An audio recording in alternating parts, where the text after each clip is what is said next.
இன்றைக்கி ஒரு எதிர்பாராத ஒரு கவியரங்கத்தை ஆர்கனைஸ் பண்ணோம். நீங்கள் பங்கெடுத்த ஒரு கவியரங்கம். அதுக்கு நீங்கள் யாருக்கு நன்றி சொல்லணும்னா எனக்கு இல்லை, வரேன்னு சொல்லிட்டு வராமல் பண்ண ஒரு கெஸ்ட்டுக்காக தான் நீங்கள் நன்றி சொல்லணும். இன்னொரு விஷயம் இருக்குது, அது நீங்கள் மனசு நல்லா ஞாபகம் வச்சுக்கோங்க. ஒரு ப்ரோக்ராம் ஆர்கனைஸ் பண்ணுறப்போ அன்எக்ஸ்பெக்டடாக நிறைய விஷயங்கள் நடக்கும். அன்எக்ஸ்பெக்டடாக அந்த டைமில் எப்போவுமே நம்ம பிளான் பி ஒன்று வச்சுருக்கணும். வச்சிருக்காட்டி கூட உடனே அதை ஆர்கனைஸ் பண்ணணும். பிளாங்காக ஆகிடக்கூடாது. நம்ம பிளான் பி தான் ரொம்ப முக்கியம். இப்போ நேற்று கூட முந்தா நாள் கரண்ட் போயிடுச்சு. நீங்கள் சில பேர் இங்கே வந்தவங்களுக்கு தெரியும். கரண்ட்டு போனோன்னே அவங்க டோசிலா பார்த்திங்கன்னா எந்த விதத்துலையுமே அவங்க டிஸ்டர்ப் ஆகலை. கரண்ட் இல்லாட்டி என்ன நான் இருட்டில் பேசுவேன்னு பேசினாங்க. அதுக்கடையில் நான் என்ன பண்ணேன்னா, பக்கத்தில் இப்போ நீங்கள் சாப்பிட்டீங்க இல்லையா ஹால், அந்த ஹாலில் வந்து போய் நான் ரெடி பண்ணுறேன். சரி, இங்கே வந்து ஃபேன் இருக்காது, ஏசி இருக்காது, ஆனால் வெளிச்சம் இருக்கும்ல. அப்போ வந்து ஜன்னல்லாம் திறந்து விட்டு சேர்லாம் ஆர்கனைஸ் பண்ணிகிட்ருக்கேன். கரண்ட் வந்துருச்சு. இது எதுக்கு சொல்ல வர்றேன் அப்படின்னா, சில சமயம் நம்ம பிளான் பண்ணதை விட பிளான் ஏயை விட பிளான் பி வந்து ரொம்ப நல்லா ஒர்க் அவுட் ஆகும். நான் எப்போவுமே பிளான் பியை தான் நம்புவேன் ஏயை விட. இது வந்து நீங்கள் இது ஒரு ஸ்மார்ட் திங்கிங். அதை நம்ம முதல்ல யோசிக்கணும். நம்மக்கிட்ட என்ன ரிசோர்ஸ் இருக்குது. ஒருவேளை இப்போ கவிதை வாசிக்க யாரும் இல்லைன்னா நான் என்ன கேட்டிருப்பேன்னா, உங்களுக்கு யாருக்கெல்லாம் பாட தெரியும்னு கேட்டிருப்பேன். பாடுறவங்களும் இல்லைன்னா யாராவது ஒரு 2 நிமிஷம் ஏதாவது ஒரு டாப்பிக்கில் பேச முடியுமான்னு கேட்டிருப்பேன். இது வந்து ஒரு சிச்சுவேஷனை நம்ம எப்படி ஹேண்டில் பண்ணுறோம் அப்படிங்கிறது நமக்கு ரொம்ப ரொம்ப முக்கியம். ஒரு நிமிஷம். இங்கே யார் இங்கேவாம்மா? இந்த மயிலாப்பூர் எஸ்டி குரியர் வந்து பேசுகிறாங்க. நம்ம ஆஃபீஸ் அட்ரஸை வந்து தெளிவாக அவங்களுக்கு சொல்லிடுறது. அவங்களுக்கு புரிய ரீசன். ஹலோ.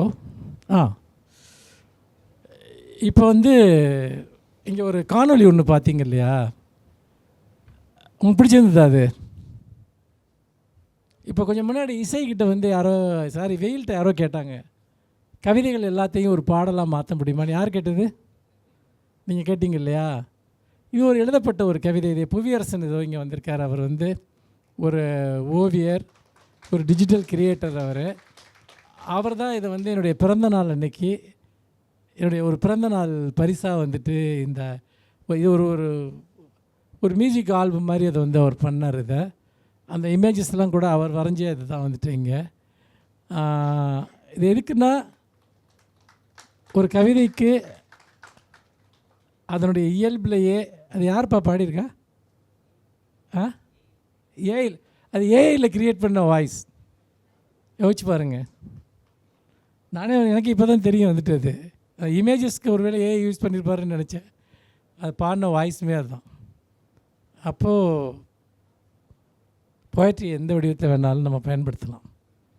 அந்த கவிதை உங்களுக்கு புரிஞ்சுதா? யாராவது சொல்லுங்கள், அந்த கவிதையில் என்ன உங்களுக்கு புரிஞ்சுதுன்னு.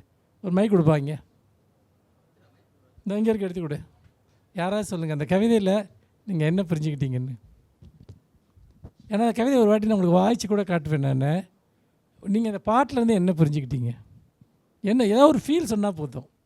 நான் பொழிப்புரை கேட்கல.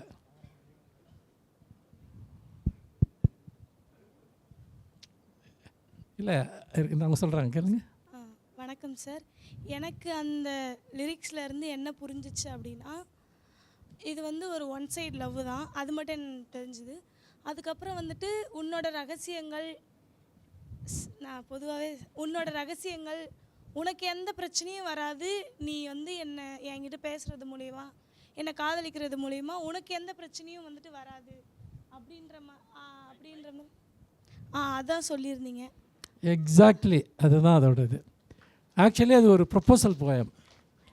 அது ரொம்ப என்னுடைய ஒரு பாப்புலரான ஒரு போயம் கூட. அப்படி பார்க்குறப்ப நிறைய ப்ராமிசஸ் பண்ணுறான் அந்த கவிதையை சொல்லக்கூடிய ஆள் வந்துட்டு. தேங்க்யூம்மா. ஓகே, அவங்க கரெக்டாக சொன்னாங்க. அப்போ என்னென்னலாம் அவன் சொல்கிறாங்கிறது தான் ரொம்ப முக்கியம். ஒரு கவிதையில் வந்து இன்றைக்கி என்ன, ஒரு கவிதையில் சொல், பொருள் இதெல்லாம் எப்படி ஒருங்கிணைந்து வரணும் அப்படிங்கிறது தான் இன்றைக்கி உள்ள ஒரு டாபிக். உணர்வுகள். ஏன்னா ஒரு கவிதைக்கு வந்து என்னெல்லாம் தேவை அப்படிங்கிறத நம்ம யோசித்தோம்னா நிறைய விஷயங்கள் தோணும் அதில். கொஞ்சம் யாராவது சொல்லுங்களேன், ஒரு கவிதைக்கு என்னெல்லாம் தேவை அப்படின்ட்டு. சும்மா ரேண்டமாக ஒரு வரியில் சொல்லுங்களேன். டக்குன்னு கை தூக்குங்க. கொடுங்க. ஒரே வார்த்தையில் சொல்லுங்கள், ஒரு கவிதைக்கு என்ன தேவை? ரசனை, ரசனை. கவிதை எழுதுறதுக்கு கற்பனை, கற்பனை. வேறு ஒரு தேவை, நீடு. வேறு சொற்கள், ஒரு கருப்பொருள் தேவை. கருப்பொருள். வேறு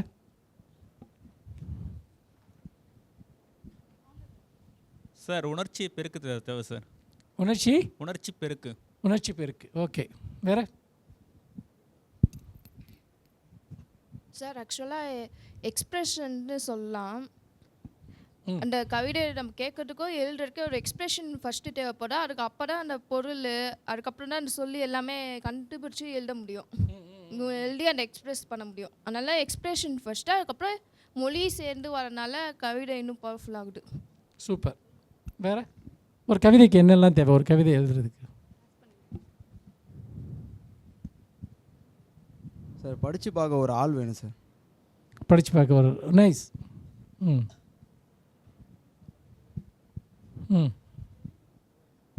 வேறு ஒரு கவிதைக்கு என்ன தேவை? ஒரு கவிதை எழுதணும்னா நம்ம எப்படி நீங்கள் ப்ரிப்பேர் பண்ணணும்? பொய்மை கூட தேவைப்படும் என் கவிதை எழுதுறதுக்கு. பொய்மை.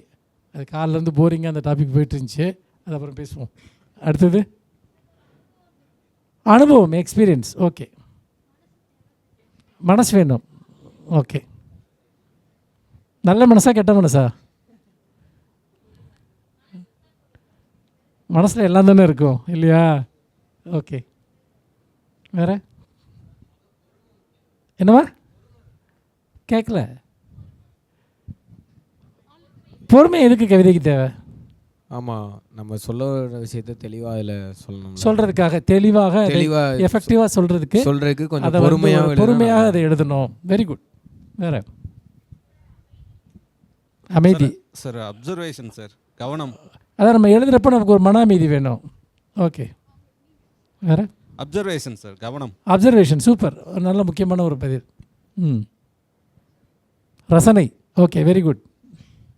சொல்லுமா. அன்பு தேவை. யார் மீதான அன்பு? உங்களுக்கு எது எதெல்லாம் பிடிச்சிருக்கோ அதிலெல்லாம் வந்து அன்பு தேவை. அந்த அன்பின் வெளிப்பாடு நிச்சயமாக. அதாவது வந்து நாம் காணுகிற எல்லாவற்றின் மீதும் ஒரு பெரிய அன்பு வேணும் கவிதைக்கு. Very good. வேறு கவிதைக்கு வேறு என்னெல்லாம் தேவை? அழகியல் உணர்வு. சூப்பர். ஒரு நல்ல பதில்.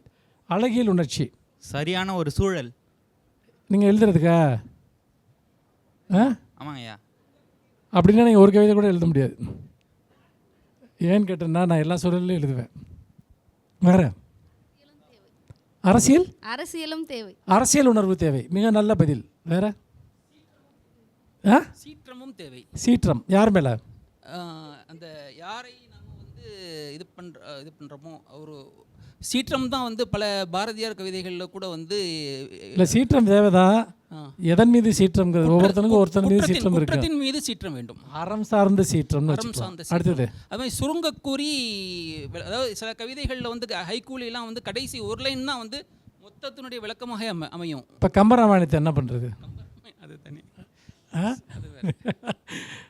வேற சொல்லுமா, நான் அவங்கள்ட்ட விடுங்க. தன்னுடைய மனதில் எழும்புகிற சிந்தனைகளை அழகான வார்த்தைகளை வடித்து ஒரு விஷயத்தை வியந்து பார்த்து, அது சாதாரண விஷயமா கூட இருக்கலாம். ஓமையும் உருவகமும் ஒப்புமைப்படுத்தலும் அமையணும் கவிதை. நயம்பட உரைத்தல். நயம்பட உரைத்தல். அருமை அருமை. தன்னுடைய மனசில் இருக்கிற ஒரு விஷயத்தை வார்த்தைகள் மூலியமாக வடிக்கிறது தான் கவிதைன்னு நினைக்கிறேன். நிச்சயமா நிச்சயமா. வேற வசியப்படுத்தும் வார்த்தைகள். வசியப்படுத்தும் வார்த்தை யாரை?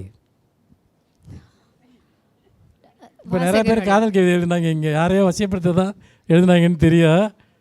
ஆனால் யாரை வசியப்படுத்தினா வாசகர்கள், படிப்பவர்களை. அவங்க யாருன்னே தெரியாது. ஓகே. வேற லாங்குவேஜ் மொழி சொல். மொழி மூலியமாக தான் வந்து நம்ம கவிதையை வந்து நம்ம இது பண்ணுறோம், கண்டிப்பாக வெளிப்படுத்துகிறோம். அதனால் கவிதைக்கு முக்கியமான ஒன்று வந்து அது ஒரு கருவியாகவும் சொல்லலாம், லாங்குவேஜ். கண்டிப்பாக. எனக்கு வந்து அது கருவிங்கிறத தாண்டி சொல்லே ஒரு கவிதை தான் வந்துட்டு. சரிங்களா? சொல்.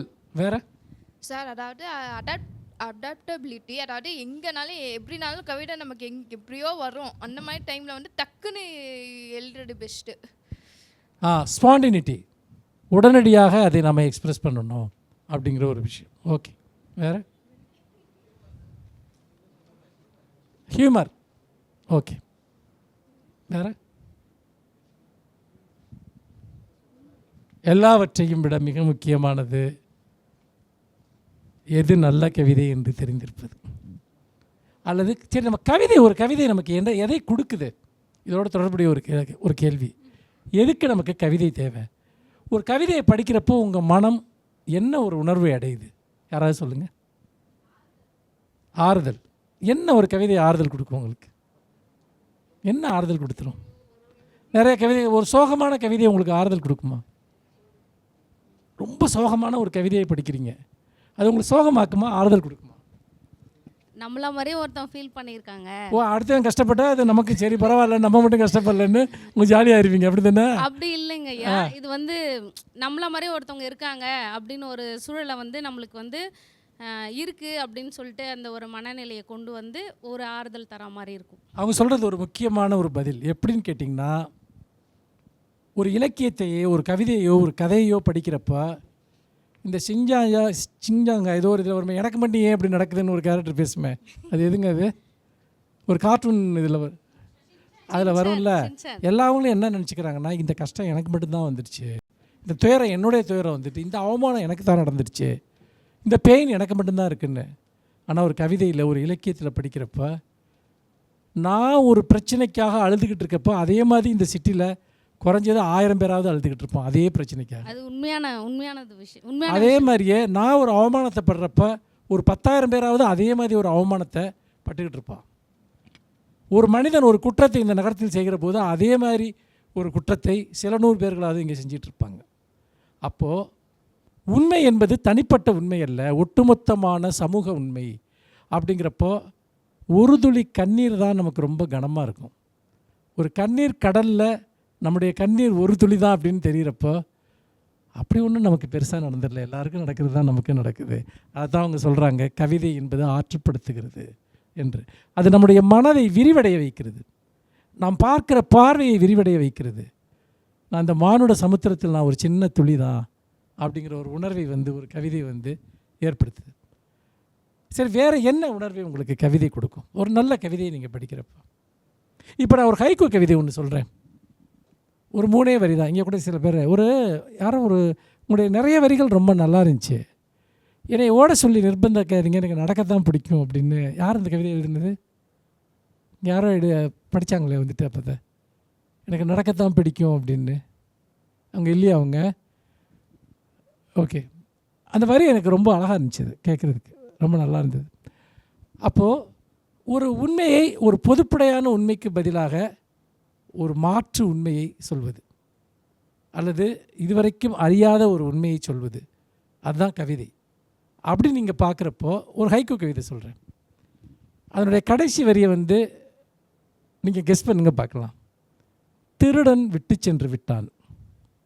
எதுவாக இருக்கும்? ஒன்றை கேட்கல, நீங்கள் சொல்லுங்கள். திருடன் விட்டு சென்று விட்டான். எதை? ஒரு திருடன் எதை விட்டு போயிருப்பான்? தடயம். வேற?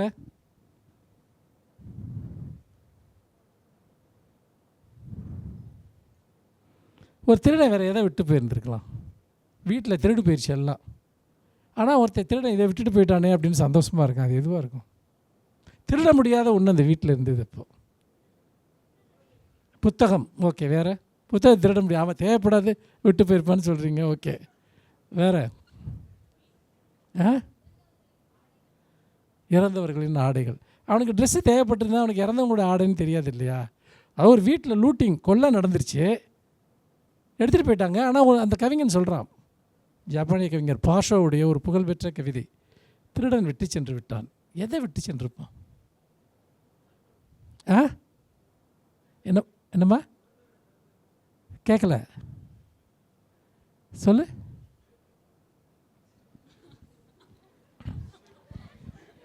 செருப்பு. செருப்பு. செருப்பு. அவன் செருப்பை விட்டு போயிட்டானா? யார் அவங்க செருப்பாக இருக்கலாம், மித்தவங்க வீட்டில் வெளியே சும்மா ஊரில் செருப்பு திருடுறவன் எவ்வளோ பேர் இருக்கான் தெரியுமா? பார்த்துருக்கீங்களா? செருப்பு வந்து சில இடங்களில் பாதுகாக்கிறவங்க ஒரு ஆள் செக்யூரிட்டி போட்டிருப்பானுங்க. செருப்பு திருடுங்க ரொம்ப ஜாஸ்தி. தான் பழைய செருப்பை விட்டுட்டு நல்ல செருப்பு இருந்தால் மாட்டிட்டு போகிறவன் எவ்வளோ பேர் இருக்கா? செருப்பு இது வரைக்கும் தொலைச்சதே இல்லையா? வீட்டுக்குள்ளே வர்றவனுக்கு செருப்பு இல்லாத காலோட வந்திருக்கான்னு வச்சுக்கோங்க, நல்ல செருப்பாக இருக்கேன்னு எடுத்துகிட்டு போக மாட்டான்னா. அந்த கவிதையினுடைய உட்காருங்க. தேங்க்யூ. மனிதம். என்னம்மா? மனிதம் சார். மனிதத்தை எப்படி விட்டு போக முடியும்? அவன் மனிதாபிமானத்தை திருடிட்டு போகிறான். அவனுக்கு அந்த மனசாட்சியே மனிதம் அப்படின்ற ஒன்று இருந்திருந்தா அந்த அங்கே ஒரு வீட்டில் வந்து எதையுமே கொள்ளையடிச்சிருக்க மாட்டாங்க. கொள்ளை அடிச்சுட்டு போயிட்டான். அதை விட்டு மீதி எல்லாத்தையும் கொள்ளையடிச்சிட்டு போயிட்டாங்க. அவ்வளோ திருட இருக்கான, நல்ல திருட இருக்கானான்னு தெரில. எனிவே, மானத்தை விட்டு போகிறான். மானம் கெட்டு போய் தானே வந்து திருடுறான் அவன். நம்ம இவ்வளோ யோசிக்கிறோம் இல்லையா? வாழ்க்கை ரொம்ப ரொம்ப எளிமையானது, உண்மை ரொம்ப ரொம்ப எளிமையானது. இந்த கடைசி வரியா என்ன எழுதியிருக்காருங்கிறத இப்போ சொல்கிறேன், உங்களுக்கு ரொம்ப எக்ஸைட்டடாக இருக்கும். திருடன் விட்டு சென்று விட்டான் ஜன்னலின் நிலவொளி. எல்லாமே போயிடுச்சு. இந்த ஜன்னலோட நிலவொளியை வந்து பார்த்திங்கன்னா நான் பார்த்துக்கிட்டு இருக்கேன். I am so happy. இதை அவனால் எடுத்துகிட்டு போக முடியாதுல்ல. ஜன்னலின் நிலவொளியை முந்தா நாள் அப்படியே பௌர்ணமி நிலவு வந்து மேலே எரிச்சிட்டு இருக்கப்போ ட்ராவல் பண்ணி வந்தேன். அது வர்ற கிட்டத்தட்ட 4.5 மணி நேரம் ட்ராவல். ஒரு நிமிஷம் கூட தவறாமல் அந்த நிலா வெளிச்சத்தை அப்படியே பார்த்துட்டே வந்தேன். வாழ்க்கை அப்படியே நிறைவடைஞ்ச மாதிரி இருந்தது. அப்போ என்ன, அவன் திருட விட்டு போனது எல்லாமே மெட்டீரியலாக யோசிக்கிறோம், கருத்தாக்கமாக யோசிக்கிறோம். வீடு முழுக்க நிலா வெளிச்சம் அப்படியே பரவி இருக்குது ஜன்னலில். வீட்டில் எந்த பொருளுமே இல்லை. அவன் சொன்னான், திருடன் விட்டுட்டு போயிட்டான் ஜன்னலின் நிலவொளியைன்னா எனக்கு இது போதும் என்கிற ஒரு மனநிலை. இதுதான் ஹைக்கூ எழுதுறதுக்கான அடிப்படை. சரி, இன்னொரு கவிதை, இதே மாதிரியே இன்னொரு கவிதை இருக்குது. இது ஒரு ஜாப்பனீஸ் போயம். நல்லா கவனிங்க. இதில் உங்களுக்கு ஒரு சின்ன ஒரு புதிர் இருக்குது. வீட்டை விற்ற இரவில் நான் தூங்கவே இல்லை. எதனால் சொல்லுங்கள்? வீட்டை விற்ற இரவில் நான் தூங்கவே இல்லை. என்னம்மா? வீட்டில் எங்கே தூங்கலைன்னா வந்து ரோட்டில் படுத்தா தூக்கம் வராது. எவ்வளோ பேர் ரோட்டில் தூங்குறான். ஆனால் ஒருத்தி தூங்காமல் இருக்கான். எதுன்னு காரணம் இருக்கும் அவனுக்கு தூங்காமல்? மன நிம்மதியின்மை ஒரு காரணம். என்னம்மா? நினைவு. வேறு வேர்கள் ஊன்றி இருப்பதால். வேறு வேறு கொசுக்கடியால். ஒரு ப்ராக்டிக்கலான பதில். வீடு இருந்தால் கொசு கடிக்காதா? வீடு இருந்தாலும் கடிக்கும் நம்ம ஊரில். என்னம்மா? சரி, ஓகே. வேறு வீட்டை விற்ற இரவில் நான் தூங்கவே இல்லை. என்னம்மா? இழப்பின் தாக்கம். ஓகே.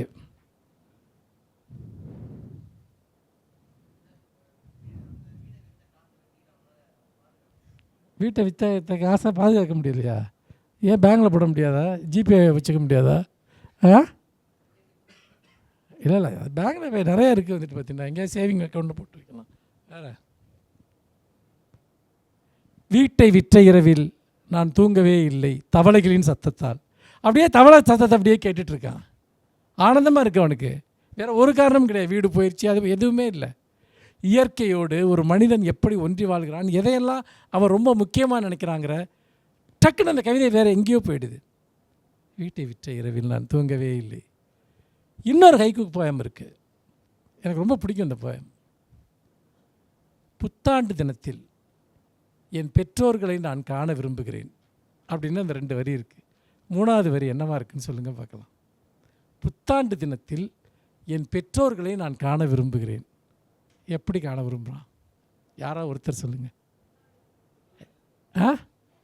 முதியோர் இல்லத்தில் நீங்கள் சொல்கிறீங்க இல்லையா, இதுக்கு நேர் ஆப்போசிட்டாக நீங்கள் யோசிக்காத ஒரு பதில் அந்த கவிதைக்குள்ளே இருக்குது.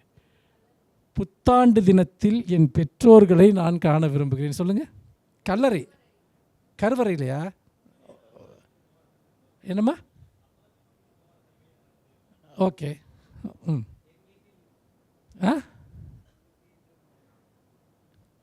நம்ம தன் பேரண்ட்ஸை பார்க்க விரும்புகிறான். அவங்க எப்படி இருக்கணும்னு அவன் நினைக்கிறான்.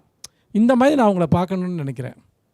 ஒரு கவிதை எப்படி நாம் எதிர்பாராத ஒரு உணர்ச்சியையும் ஒரு உண்மைகளையும் ஒரு பரவசத்தையும் கொடுக்குங்கிறதுக்காக தான் இந்த வரிகளை நான் சொல்கிறேன்.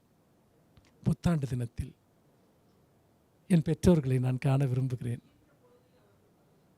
ஈன்ற பொழுதில்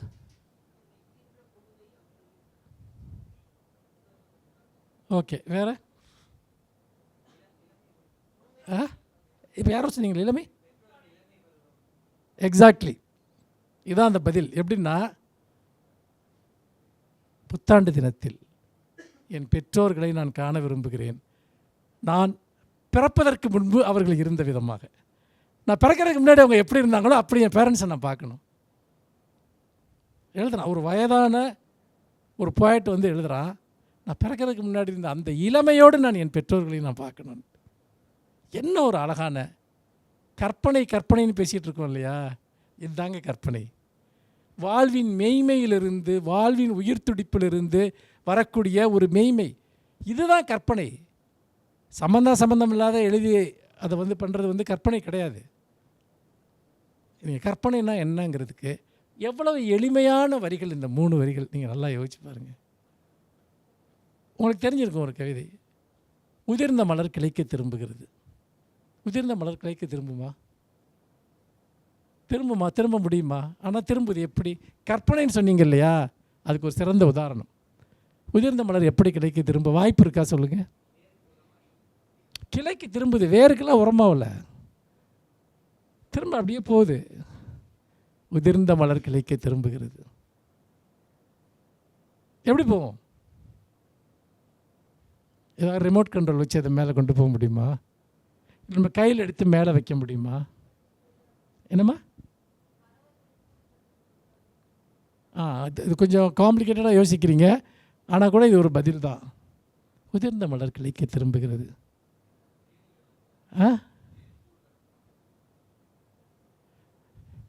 உதிர்ந்த மலர் கிளைக்க திரும்புகிறது. ஓ, வண்ணத்து பூச்சி. கீழே இருக்க வண்ணத்து பூச்சி பறந்து மேலே போகுது. கீழே ஒரு ஃப்ளவர் வந்து விழுந்து கிடக்கிற மாதிரி இருக்குது. அந்த வண்ணத்து பூச்சி கீழே உட்காந்துருக்குது. அது மேலே பறந்து திரும்ப கிளைக்கு போகுது இல்லையா? உதிர்ந்த மலர் கிளைக்க திரும்புகிறது. ஓ, வண்ணத்து பூச்சி. இதாங்க கற்பனை. எது கற்பனை, எது கற்பனைன்னு கேட்குறீங்க இல்லையா? ஒரு காட்சியை அது ஒரு பரவசமான ஒரு எதிர்பிம்பமாக மாற்றுவது தான் கவிதை. உதிர்ந்த மலர் கிளைக்கு திரும்புகிறது. ஓ, வண்ணத்து பூச்சி.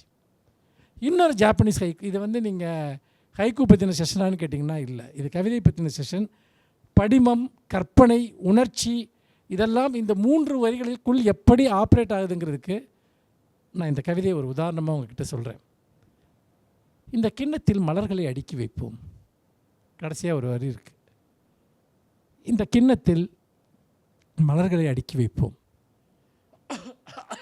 அப்படின்னு சொல்லிட்டு நம்ம என்ன இப்போ ஒரு ஃப்ளவர் வாஷில் பூக்களை வைக்கிறத பற்றி நம்ம சொல்லிகிட்ருப்போம், நினச்சிட்ருப்போம். இந்த கிண்ணத்தில் மலர்களை அடுக்கி வைப்போம். அரிசி தான் இல்லையே, அரிசி இல்லை பாத்திரத்தில், அரிசி இல்லை. அப்போ இந்த கிண்ணத்தில் மலர்களை அடுக்கி வைப்போம்ன்றான். வாழ்க்கை என்பது எந்த நிலையிலும் அழகானது. வாழ்க்கை என்பது பசியினாலோ வறுமையினாலோ நாம் ஒருபோதும் அதனுடைய அழகையோ வசீகரத்தையோ நாம் இழப்பது கிடையாது. இந்த கிண்ணத்தில் மலர்களை அடுக்கி வைப்போம். அதாவது அரிசி இல்லாத ஒரு வெற்று பாத்திரம், அது வறுமையினுடைய ஒரு குறியீடு. பரவாயில்ல, நான் அதில் ஃப்ளவர்ஸ் அடுக்கி வைப்பேன். எந்த நிலையிலும் நம் மனித மனம் நம்முடைய அழகுணர்ச்சியையோ வாழுகிற வாழ்க்கையினுடைய பரவசத்தையோ நாம் இழக்கக்கூடாது என்பதை மிக அழகாக ஒரு கவிதை சொல்கிறது. கவிதை என்பது முதல்ல ஒரு விஷயம் புரிஞ்சுக்கங்க, கவிதை என்பது ஒரு கருத்து அல்ல. கவிதை என்பது அது வந்து ஒரு பெரிய கற்பனை கிடையாது. அது வாழ்க்கையின் எளிய உண்மைகளை அழகிய உண்மைகளாக மாற்றுவது தான் கவிதை. கண்ணெதிரே காண்கிற ஒன்றிற்கு ஒரு புதிய அர்த்தத்தை கொடுப்பது தான் கவிதை. இன்னும் சொல்லப்போனால் நீங்கள் அறிந்த ஒன்றை பற்றி நீங்கள் அறியாத ஒரு உண்மையை காட்டுவது தான் கவிதை. உங்களுக்கு தெரியவே தெரியாத எதையுமே கவிதை சொல்லாது. நீங்கள் மிக நன்றாக அறிந்த ஒரு உண்மையை நீங்கள் மேலும் ஒரு புதிய கோணத்தில் பார்ப்பதற்கான ஒரு கருவி தான் கவிதை. அதாவது ஓஷோவுடைய ஒரு புகழ்பெற்ற ஒரு கோட் ஒன்று இருக்குது. எனக்கு அந்த கோட் ரொம்ப பிடிக்கும். நான் நிறைய தடவை அதை சொல்லியிருக்கேன். மலை மீது இருந்து பார்ப்பவர்களுக்கு பல பாதைகள் தெரியும் அப்படிம்பார். நீங்கள் இப்போ இந்த ஸ்டேஜிலேருந்து நான் உங்களை பார்க்குறேன். இந்த ஸ்டேஜில் இருக்க இந்த சேர்ஸு, இதை உட்காந்துருக்க நீங்கள், இந்த லைட், இந்த கதவு, நான் இங்கே சாம்ராஜ் வந்திருக்காரு, இந்த சாம்ராஜ், இவ்வளோ பேர் தான் எனக்கு தெரிகிறாங்க. ஆனால் இந்த கட்டிடத்தினுடைய மொட்டை மாடியில் நின்று நீங்கள் பார்த்தால் இந்த நகரத்தினுடைய ஒரு குறுக்கு வெட்டு தோற்றமாக இருக்கக்கூடிய பல காட்சிகள் உங்களுக்கு தெரியும். இந்த இடத்தை சுற்றி இவ்வளவு பிரம்மாண்டமான ஒரு இடம் இருக்கிறதா என்று உங்களுக்கு தெரியும். நாம் எந்த இடத்திலிருந்து வாழ்க்கையை பார்க்கிறோமோ அதுதான் உண்மை என்று நாம் நம்புகிறோம். நாம் உயர உயர சென்று பார்க்கிற போது பல காட்சிகள் நம் கண்முன்னால் வருகின்றன, பல உண்மைகள் நம் கண்முன்னால் வருகின்றன. இதைத்தான் ஓஷோ சொல்கிறார், மலை மீது இருந்து பார்ப்பவர்களுக்கு பல பாதைகள் தெரியும். நம்ம எப்பவும் பள்ளத்துக்குள்ளே உட்காந்துருந்தா எப்படி? கவிதை ஒரு மலை, இலக்கியம் ஒரு மலை, கலைகள் ஒரு மலை, தத்துவம் ஒரு மலை, அரசியல் அறிவு ஒரு மலை. உயரங்களில் இருந்து பார்க்க பார்க்க சமூகத்தின், வாழ்க்கையின், நம்முடைய மனதினுடைய பல தோற்றங்கள் நமக்கு தெரியும், பல பாதைகள் நமக்கு தெரியும். அப்படி உண்மைகளை காட்டுகிற ஒரு கண்ணாடியாக, மாயக்கண்ணாடியாக இலக்கியம் இருப்பதால் தான், கவிதை இருப்பதால் தான் கவிதையை உலகம் முழுக்க மனிதர்கள் கொண்டாடுகிறார்கள், கவிதைகளை எழுதுகிறார்கள், கவிதைகளை படிக்கிறார்கள், கவிதைகளை கேட்கிறார்கள். நான் இந்த ஒரு கவிதையை படிப்பதற்கு முன்பு நான் என்னவாக இருந்தேனோ அதிலிருந்து ஒருபடி மேலாக என்னுடைய மனம் மாறுகிறது. ஒரு புதிய வெளிச்சம். இந்த கார்த்திகை தீபத்தன்னைக்கு நீங்கள் பார்த்துருக்கீங்களா? இந்த கார்த்திகை தீப விளக்குகளை ஏற்றுறப்போ ஒவ்வொரு விளக்காக ஏற்றிட்டே வருவோம். திடீர்னு மொத்தமாக பார்த்தோம்னா அவ்வளோ விளக்குகளினுடைய பிரகாசம், ஒரு ஊரே பிரகாசமாக இருக்க மாதிரி இருக்கும். நம்முடைய மனம் என்பது ஒவ்வொரு சொற்களாலும் ஏற்றப்படுகிற விளக்கு. 100 விளக்குகள் நம் மனதில் ஏற்றப்படுகின்றன. ஒரு கவிதையை படிக்கிறப்போ, ஒரு கதையை படிக்கிறப்போ, ஒரு நல்ல பேச்சை கேட்கிறப்போ, ஒரு நல்ல மனிதரை சந்திக்கிறப்போ, அவர்கள் சொல்லக்கூடிய வாசகங்கள், அவர்கள் நமக்கு தரக்கூடிய ஞானம், அவர்கள் நமக்கு தரக்கூடிய கல்வி எல்லாமே ஒவ்வொரு சிறு சிறு வெளிச்சமாக சேர்ந்து நாம் சராசரியாக வாழ்பவர்களை விட ஒரு மேலான மனிதர்களாக வாழ்கிறோம்.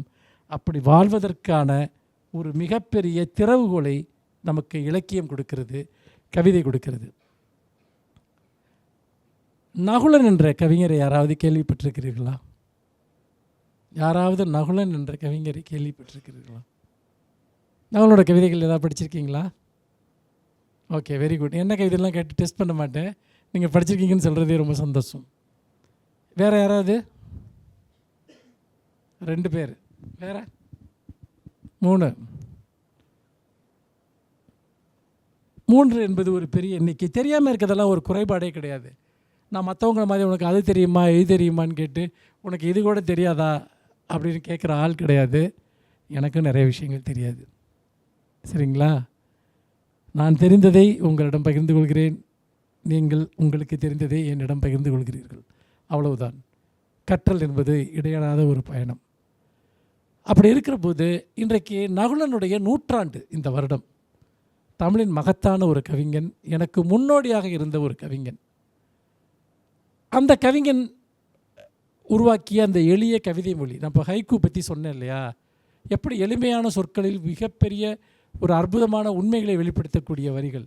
கவிதைக்கு முதல்ல எளிமையும் நேரடித்தன்மையும் தான் தேவை.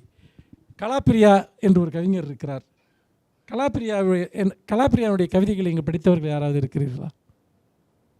நான் இங்கே ஒரு 3 பேர் இருக்கிறார்கள் கலாப்பிரியாவுடைய கவிதைகளை படித்தவர்கள். அது ஒரு பெரிய எண்ணிக்கை தான். கலாப்பிரியா ஒரு கவிதையிலே சொல்கிறார், ஒரு கவிதை எழுதுவதற்கான அடிப்படை இலக்கணமாக நான் அதைத்தான் ஏற்றுக்கொண்டேன். கண்ணில் தூசு விழுந்து உறுத்துகிறதை, நல்லா கவனிங்க, கண்ணில் தூசு விழுந்து உறுத்துகிறதை சுவாதீனமாய் வெளிப்படுத்த, சுவாதீனம்னா ஸ்பாண்டினிட்டி, கண்ணில் தூசு விழுந்து உறுத்துகிறதை சுவாதீனமாய் வெளிப்படுத்த எளிமையான ஓர்மையின்றி போனோம்னு வருத்தப்பட்டு எழுதுகிறார். ஓர்மைங்கிறது ஃபோக்கஸ், நிலைப்படுத்துதல், கவனம். எளிமை உங்களுக்கு தெரியும். அப்போது ஒரு கவிதைக்கு முதலில் தேவைப்படுவது அந்த பொருள் குறித்த ஒரு ஃபோக்கஸ், ஓர்மையும் எளிமையும். எதை வெளிப்படுத்துகிறோன்னா கண்ணில் விழுந்த தூசு இருக்குல்ல, அந்த தூசு உறுத்துற மாதிரி தான் நம்ம வாழ்க்கையில் இருக்கிற பல உணர்ச்சிகள், சங்கடங்கள், அவமானங்கள், கஷ்டங்கள், இன்னும் சொல்லப்போனால் தொண்டை வரைக்கும் வந்து சொல்ல முடியாத வார்த்தைகள். கண்ணில் தூசு விழுந்து உறுத்துகிறதை சுவாதீனமாய் வெளிப்படுத்த ஸ்பாண்டினிட்டியோட எளிமையான ஓர்மையின்றி போனோம். நம்மக்கிட்ட எளிமை இருக்கிறதா, ஓர்மை இருக்கிறதா என்பதை நாம் சற்று சிந்தித்து பார்க்க வேண்டும் நண்பர்களே. அந்த எளிமையையும் ஓர்மையையும் நீங்கள் கற்றுக்கொண்டால் கவிதையில் இருக்கிற மற்ற எல்லாவற்றையுமே நீங்களாகவே கற்றுக்கொள்ளலாம். நீங்கள் படிக்கிற ஒவ்வொரு சிறந்த கவிதையும் உங்களுக்கு ஒரு நல்ல கவிதையை எப்படி எழுத வேண்டும் என்று கற்றுக் கொடுக்கிறது. அதுக்கு தனிப்பட்ட ஒரு ஆசிரியன் என்று யாரும் கிடையாது. ஒவ்வொரு கவிதையுமே ஒரு ஆசிரியன். நான் ஒரு சிறந்த ஒவ்வொரு கவிதையும் படிக்கிற போது என்னுடைய கவிதை மொழி என்பது ஒரு அங்குலம் வளர்கிறது, முன்னேறி செல்கிறது, செழுமைப்படுகிறது. அப்படித்தான் படித்து படித்து நான் எழுத கற்றுக்கொண்டேன். எழுதி எழுதி நான் என்னுடைய எழுத்தை சரி செய்து கொண்டேன். நகுலனுடைய ஒரு கவிதை,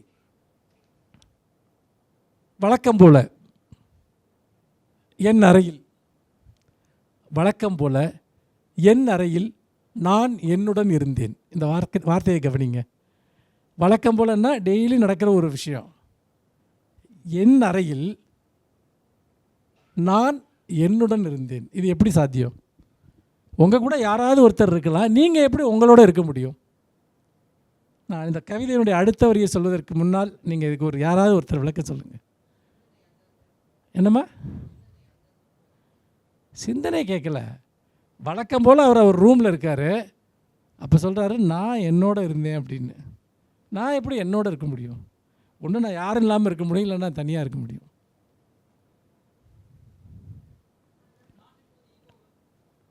அப்படிலாம் அவர் சொல்லவே இல்லை.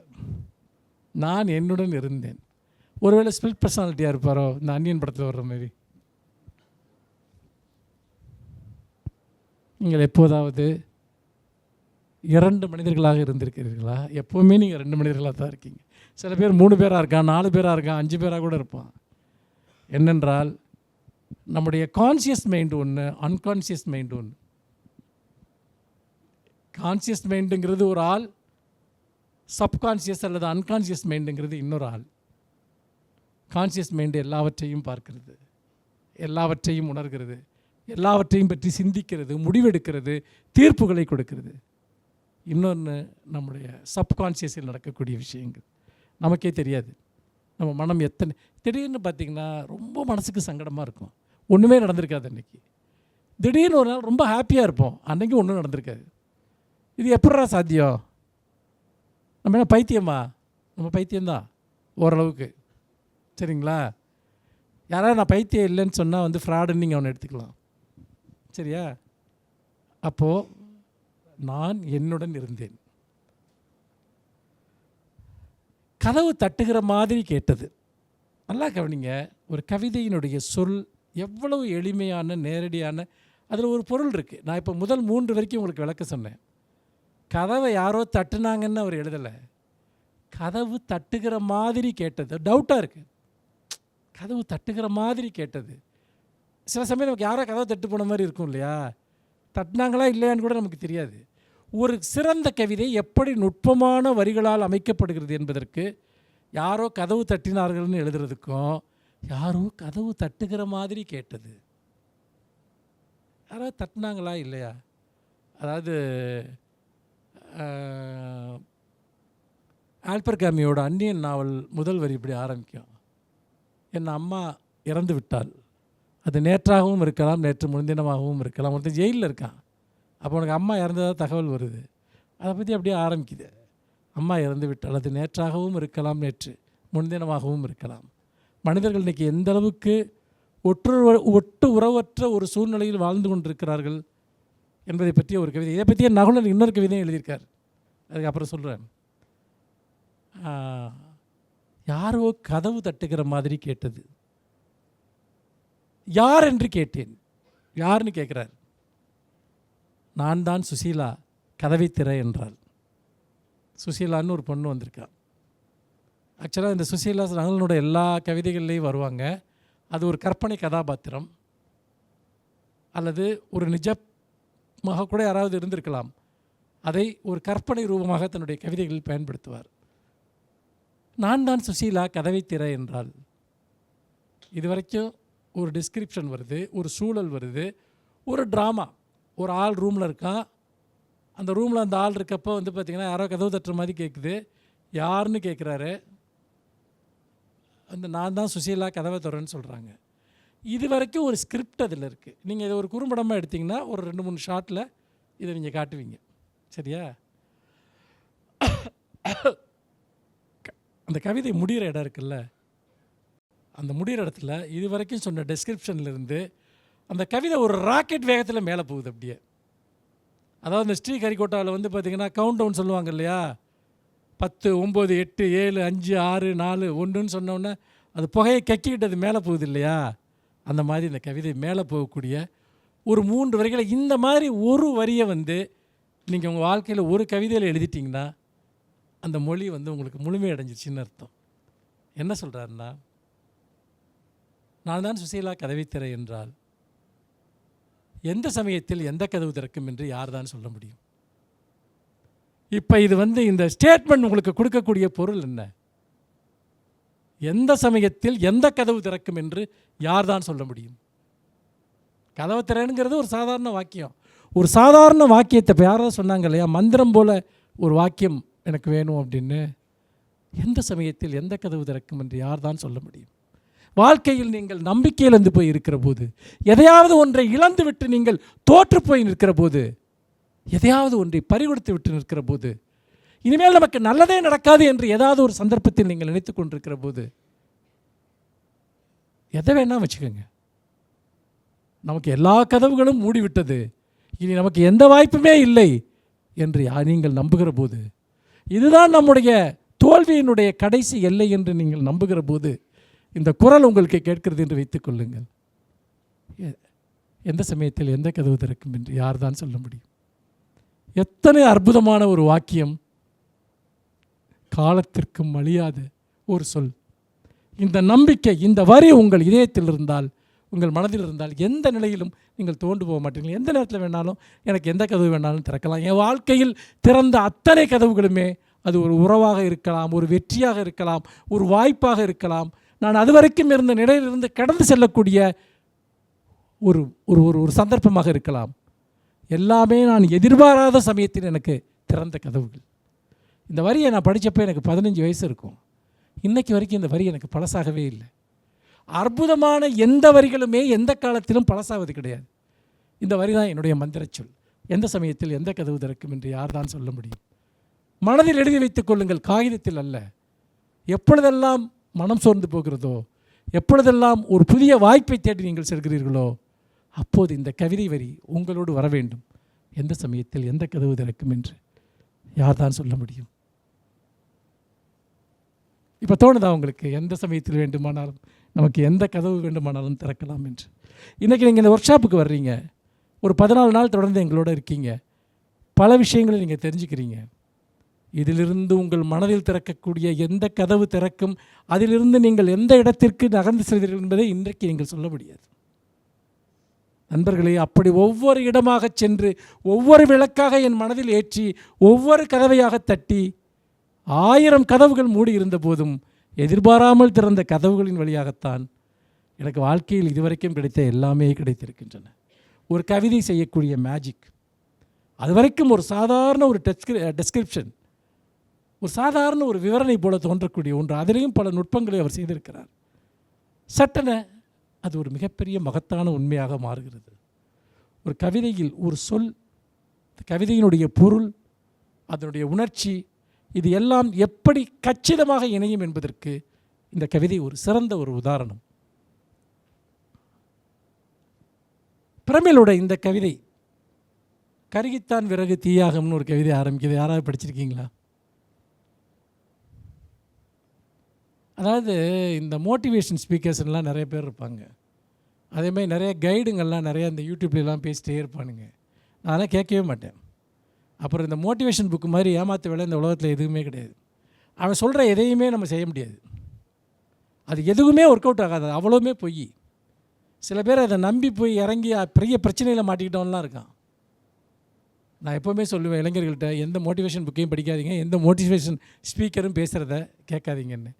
ஆனால் இலக்கியம் கொடுக்கக்கூடிய ஒரு மோட்டிவேஷன் ஒன்று இருக்குது. அது ஒரு மன எழுச்சி, ஒரு தைரியம். ஒரு கவிதை வந்து நீங்கள் பாட்டாக மாறுமான்னு நீங்கள் வெயில்கிட்ட கேட்டீங்க இல்லையா? இந்த கவிதையை கேட்டு பாருங்கள். இதெல்லாம் எல்லோருக்கும் தெரிந்த, இலக்கியம் தொடர்ந்து படிக்கக்கூடிய எல்லோருக்கும் தெரிந்த கவிதை. நீங்கள் மாணவர்கள், நீங்கள் இந்த கவிதைகளின் வழியாகத்தான் கவிதை மொழியை சேர வேண்டும். இந்த கவிஞர்களை நீங்கள் அறிந்து கொள்ள வேண்டும். கருகித்தான் விறகு தீயாகும். நல்லா கவனிங்க இந்த கவிதையை. கருகித்தான் விறகு தீயாகும். தீ வரணும்னா என்ன செய்யணும்? விறகு கருகுனா தான் தீ வரும். அதிராத தந்தி இசைக்குமா? இசை எழும்பணும்னா என்ன பண்ணணும்? அந்த தந்திகள், வீணையினுடைய தந்திகள் அப்படியே அதிரணும். ஆனாலும் அதிர்கிற தந்தியில் தூசு குந்தாது. வீணை அதிர்ந்துக்கிட்டே இருந்தால் தான் அதில் தூசு படியாமல் இருக்கும். நம் மனங்கள் அதிர்ந்து கொண்டே இருந்தால் தான் அதில் தூசு படியாமல் இருக்கும். நெருப்பில் கொசு நெருப்பில் மொய்க்காது. கொசு நெருப்பில் வைக்குமா? நம்ம நெருப்பாக இருக்கிறோமா, அதிர்கிற வீணையாக இருக்கிறோமா என்ற ஒரு கேள்வியை இது எழுப்புகிற கவிதையை படிக்கிறப்போ ஒரு மிகப்பெரிய ஒரு மன எழுச்சியை நான் பல தடவை அடைந்திருக்கிறேன். கொசுமைக்காத நெருப்பைப் போல வாழ்க்கையில் இருக்க வேண்டும். எப்போதும் அதிர்ந்து கொண்டிருக்கக்கூடிய ஒரு வீணையைப் போல நாம் இருக்க வேண்டும். நம் மனங்கள், இங்கே வீணை என்பது வெறும் வீணை அல்ல, நெருப்பு என்பது வெறும் நெருப்பு அல்ல. கருகித்தான் விறகு தீயாகும்னா நீ எதனால் உனக்குள்ளே இருக்கக்கூடிய பழைய எண்ணங்கள், பழைய சிந்தனைகள், அதுவரைக்கும் நாம் கற்றுக்கொண்டோம் என்று நீ நம்பிக்கொண்டிருக்கக்கூடியவை, அது எல்லாம் கருகி ஒரு புதிய நெருப்பு உன் மனதிற்குள் வர வேண்டும். புதிய புது சிந்தனைகள், புது புது சொற்கள், புது புது நியாயங்கள், இது எல்லாம் மனதில் வருகிற போது தான் நாம் கொசு மொய்க்காத நெருப்பாக இருப்போம். எல்லா பக்கமும் நம்ம மீது குப்பைகளின் மீது மொய்க்கிற கொசு நம் மனங்களை மொய்த்து கொண்டிருக்கிறது. நாம் பல சமயத்தில் ரொம்ப சொதன்னு இருக்கோம். பாரதியார் தன்னுடைய வசன கவிதைகளை எழுதுவார். எங்கே பார்த்தாலும் ஒரே ஈரமாக இருக்குது, எதை பார்த்தாலும் ஈரமாக இருக்குது, ஒரு உலர்ந்த தமிழன் கூட கிடைக்க மாட்டானான்னு வசன கவிதையில் பாரதியார் எழுதுவார். இந்த வரி எனக்கு ரொம்ப பிடிக்கும். ஒரு உலர்ந்த தமிழன் கூட கிடைக்க மாட்டானான்னு. இந்த நசனசன்னு இருக்கக்கூடாது, ஃபயர் மாதிரி இரு, அதான் அவர் சொல்ல வர்றார். அப்போது இந்த ஒரு 8 வரி கவிதையில் யோசிச்சு பாருங்கள்.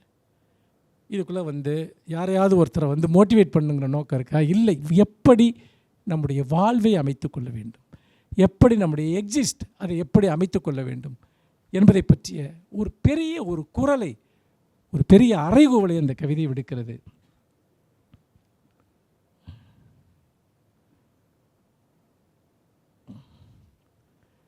இதே வந்து சுந்தர ராமசாமி ஒரு கவிதை எழுதியிருக்கார், பசுவையாங்கிற பேரில். சுந்தர ராமசாமி யாராவது கேள்விப்பட்டிருக்கீங்களா? இந்த கேங் மட்டும்தான் எல்லாத்தையும் கேள்விப்பட்டிருக்காங்க. சார் நீங்கள் வந்து நீங்கள் கிளாஸில் இல்லை சார், அதனால் நீங்கள் கை தூக்குறதை ஏற்றுக்க மாட்டேன். ஓகே, இதுவெல்லாம் இப்போ நான் படித்த 2 கவிதைகளும் நீங்கள் நல்லா கவனிங்க. ஒரு கவிதையை எப்படி எழுதுன்னு சொல்கிறப்ப நகுலன் ஒரு காட்சியை சித்தரிக்கிறாரு. பிரமிழ் வந்து ஒரு பெரிய பிரகடனத்தையே வெளியிடுறாரு. அது அப்படியே வந்து பாரதிதாசனுடைய கவிதை மாதிரி இருக்குது. பாரடா பாரடா மனித பட்டாளம் அப்படின்னு,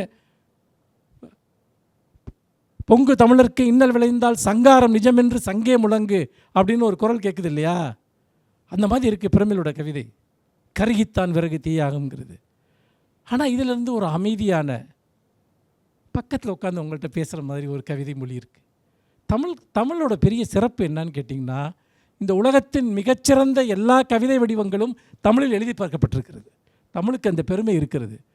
நீங்கள் உலகத்தில் பல கேட்டகரியில் இருக்கக்கூடிய போய்ட்ஸ் இருக்காங்க இல்லையா? அதில் ஒரு பெஸ்ட்டு போய்ட்டு தமிழில் இருப்பான். பிளெயின் போய்ட்ரியா, லிரிக்கல் போய்ட்ரியா, எல்லாத்துலேயுமே தமிழில் ஆள் இருக்கான், அல்லது ஒரு ஜானர் இருக்கும், அதை ஒரு குரூப் அப்படியே எழுதிட்டே இருப்பான். அப்படி ஒரு வலிமை தமிழுக்கு உண்டு. நீங்கள் ஒரு ரயில்வே ஸ்டேஷனில் வந்து, அதாவது நம்ம பார்க்குற ஒவ்வொரு காட்சியிலையும் நமக்கு ஒரு கவிதை காத்திருக்கு. நீங்கள் ஒரு ரயில்வே ஸ்டேஷனுக்கு போகிறீங்க, ட்ரெயினில் உட்காந்துருக்கீங்க, இல்லை வெளியே நின்றுட்டுருக்கீங்க, பிளாட்பாரத்தில் ஒரு பொண்ணு நின்றுட்டுருக்கா. அவள் ஏதோ வருத்தமாக இருக்க மாதிரி இருக்குது, சோகமாக இருக்க மாதிரி இருக்குது. நீங்கள் அதை பார்ப்பீங்க, கடந்து போயிடுவீங்க.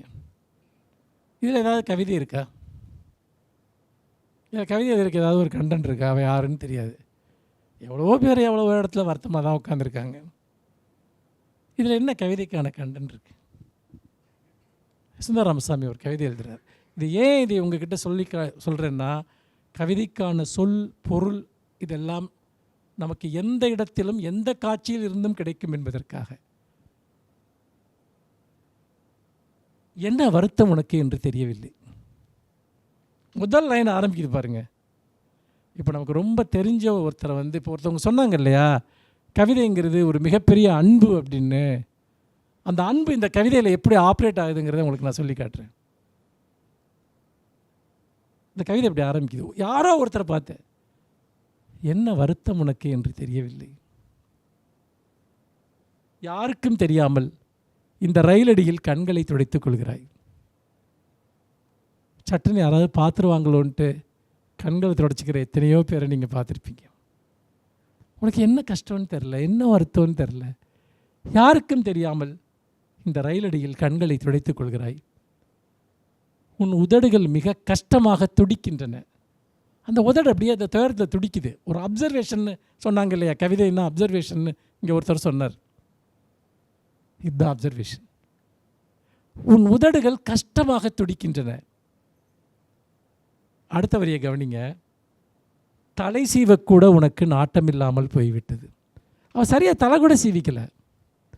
ஒரு கேரக்டர், ஒரு கஷ்டத்தில் இருக்கக்கூடிய ஒரு பெண், அவளோட அந்த காட்சியை நீங்கள் மனசில் கொண்டு வரணும். அதாவது நீங்கள் கவிதையில் எப்படி டீட்டெயில் பண்ணணும்னா ஒரு ஸ்கெட்ச் பண்ணணும் நீங்கள் அதை. அதுக்கு பதிலாக ஏ பெண்ணே ஏன் உனக்கு இந்த கண்ணீர், என்ன உன்னை யார் என்ன செய்தார்கள் அப்படி எழுதுறது இல்லை கவிதை. அந்த பொண்ணு உங்கள் மனசில் வரணும், அதை வர வைக்கணும். அதுக்கு தேவை அந்த அப்சர்வேஷன். கவிதையில் அழகியல்னு ஒருத்தவங்க சொன்னாங்க. அழகியலுங்கிறது இதுதான். அழகாக இருக்க ஒருத்தரை பற்றி எழுதுறது இல்லை அழகியல். அந்த காட்சியை எப்படிங்கிற துல்லியமாக கொண்டு வந்து விட்டால் அதுதான் அந்த கவிதையினுடைய அழகியல். தலை சீவு கூட உனக்கு நாட்டம் இல்லாமல் போய்விட்டது. அடுத்த வரியை கவனிங்க. உடை மாற்றவும் பொட்டு இட்டுக்கொள்வதற்கும் கூட. அவள் ட்ரெஸ்மாக கூட மாற்றிக்கிட்டு வரல. நம்ம வெளியே போகிறப்ப நம்ம ட்ரெஸ் சேஞ்ச் பண்ணிட்டு வருவோம் இல்லையா, அப்போ கவனிக்கிற அவள் வீட்டில் போட்டுட்ருக்க ஒரு ட்ரெஸ்ஸை போட்டுட்ருக்கான்னு. தலை ஒழுங்காக சீவிக்கல, பொட்டு வச்சுக்கலைங்கிறத கவனிக்கிறார். ஒழுங்காக ட்ரெஸ் மாற்றிக்கல, பொட்டு வச்சுக்கல, என்ன அவன் உதடுகள் துடிக்குது. அவள் ஏதோ ஒரு பெரிய கஷ்டத்தோட இந்த ரயில்வே ஸ்டேஷனில் நின்றுட்டுருக்கா. யாரையோ ஒருத்தரை வழி அனுப்ப வந்திருக்கலாம், அல்லது யாரோ ஒருத்தருக்காக காத்துக்கிட்டு இருக்கலாம். என்ன நடந்துச்சுன்னு நமக்கு தெரியாது. அது ஃபஸ்ட்டு வரியில் வந்துடுது, என்ன வருத்தம் என்று எனக்கு தெரியவில்லைன்னு. பொட்டு வச்சுக்கொள்ள முடியலைன்னு சொல்லிட்டு பொட்டு வைத்துக்கொள்வதற்கும் கூட என்ன ஆயிற்று அப்படின்னு மனசுக்குள்ளே கேட்குறாரு. கேட்டுட்டு ஒரு வரி வருது, அற்புதமான ஒரு வரி. நான் கவனிப்பதை கண்டு மிரளாதே. யாரையாவது நம்ம 2 நிமிஷம் ஒத்து பார்த்தோம்னா அவங்களுக்கு டிஸ்டர்பன்ஸ் வந்துடும். நம்மளை யார் பார்த்தாலுமே நமக்கு அப்படி ஒரு டிஸ்டர்பன்ஸ் வரும். நான் கவனிப்பதை கண்டு மிரளாதே. இந்த இடத்துல ஒரு கன்சர்ன் வருது. அவங்க சொன்னாங்க இல்லையா, அந்த அன்புங்கிறது. யாராவது நம்மளை சம்மந்தம் இல்லாதவங்க அன்பு கட்டினா நமக்கு இப்போல்லாம் ஒரு பயம் வருது இல்லை, எல்லாத்துக்குமே அந்த பயம் வரும். ஏன்னா வாழ்க்கையில் மிக மோசமானவர்கள் தான் பெரும்பாலும் உடனடியாக அன்பை காட்டுவார்கள். நான் கவனிப்பதை கண்டு மிரளாதே, நான் உன் கஷ்டங்களின் மறுபக்கம், நான் உன் கண்ணீரின் நீர்மை. கண்ணீரோட நீர்மை. நான் அவ்வளோ பெரிய அன்போட நான் உன்னை பார்த்துக்கிட்டு இருக்கேன், உனக்கு என்ன ஆச்சுன்னு தெரியலையேன்னு சொல்லிட்டு இப்போ தன்னை பற்றி பேசுகிறார் இந்த கவிதையில். புத்தி மோசத்தால் ஏதேதோ பேசி ஏதேதோ படித்து ஏதேதோ எழுதிவிட்டேன். கரகோஷம் கேட்டு விரியும் சிறகுகளை கோதிக்கொண்டிருந்து விட்டேன். இந்த இடத்துல கவிதை என்ன ஆகுதுன்னா ஒரு அற்புதமான படிமத்தை நோக்கி போகுது. என்ன பண்ணுறேன், என் புகழுக்காக நான் எழுதுகிறேன், பேர் புகழுக்காக எழுதுகிறேன் அப்படி நீங்கள்லாம் கைதட்டினோன்னே கரகோஷம் கேட்டு விரியும் என் சிறகுகளை நான் கோதிக்கொண்டிருந்து விட்டேன். இந்த ஓமையை கவனிங்க. ஒரு கவிதையில் உருவாக்கக்கூடிய ஒரு படிமம் எவ்வளவு அற்புதமாக அமைகிறது என்பதை. ஒரு கில்ட்டை தான் அவர் எழுதுகிறாரு, ஆனால் படிக்கிறப்போ அவ்வளோ அற்புதமாக இருக்குது. கரகோஷம் கேட்டு விரியும் என் சிறகுகளை நான் கோதிக்கொண்டிருந்து விட்டேன். என்னை மன்னித்து விடு, இனி உனக்காக உன்னை புரிந்து கொள்ள எழுதுகிறேன். இந்த இடத்துல ஒரு கலைஞன் செய்யக்கூடிய வேலை அது மட்டும்தான். அவள் வீட்டுக்கு போக முடியுமா? அவளுக்கு என்ன கஷ்டம்னு கேட்க முடியுமா? அந்த கஷ்டத்தை நம்மளால் தீர்க்க முடியுமா? ஒரு கலைஞன் என்ன செய்கிறான்? உன் கஷ்டம் இனி உனக்காக உன்னை புரிந்து கொள்ள எழுதுகிறேன். நல்லா கவனிங்க, உன்னைக்கு தீர்வு சொல்லல, உன்னை புரிந்து கொள்ள. இதில் ஒரு மகத்தான உண்மை இருக்கிறது இந்த வரியில். எது தீர்வுகளை கொடுக்கிறதோ அது இலக்கியம் அல்ல.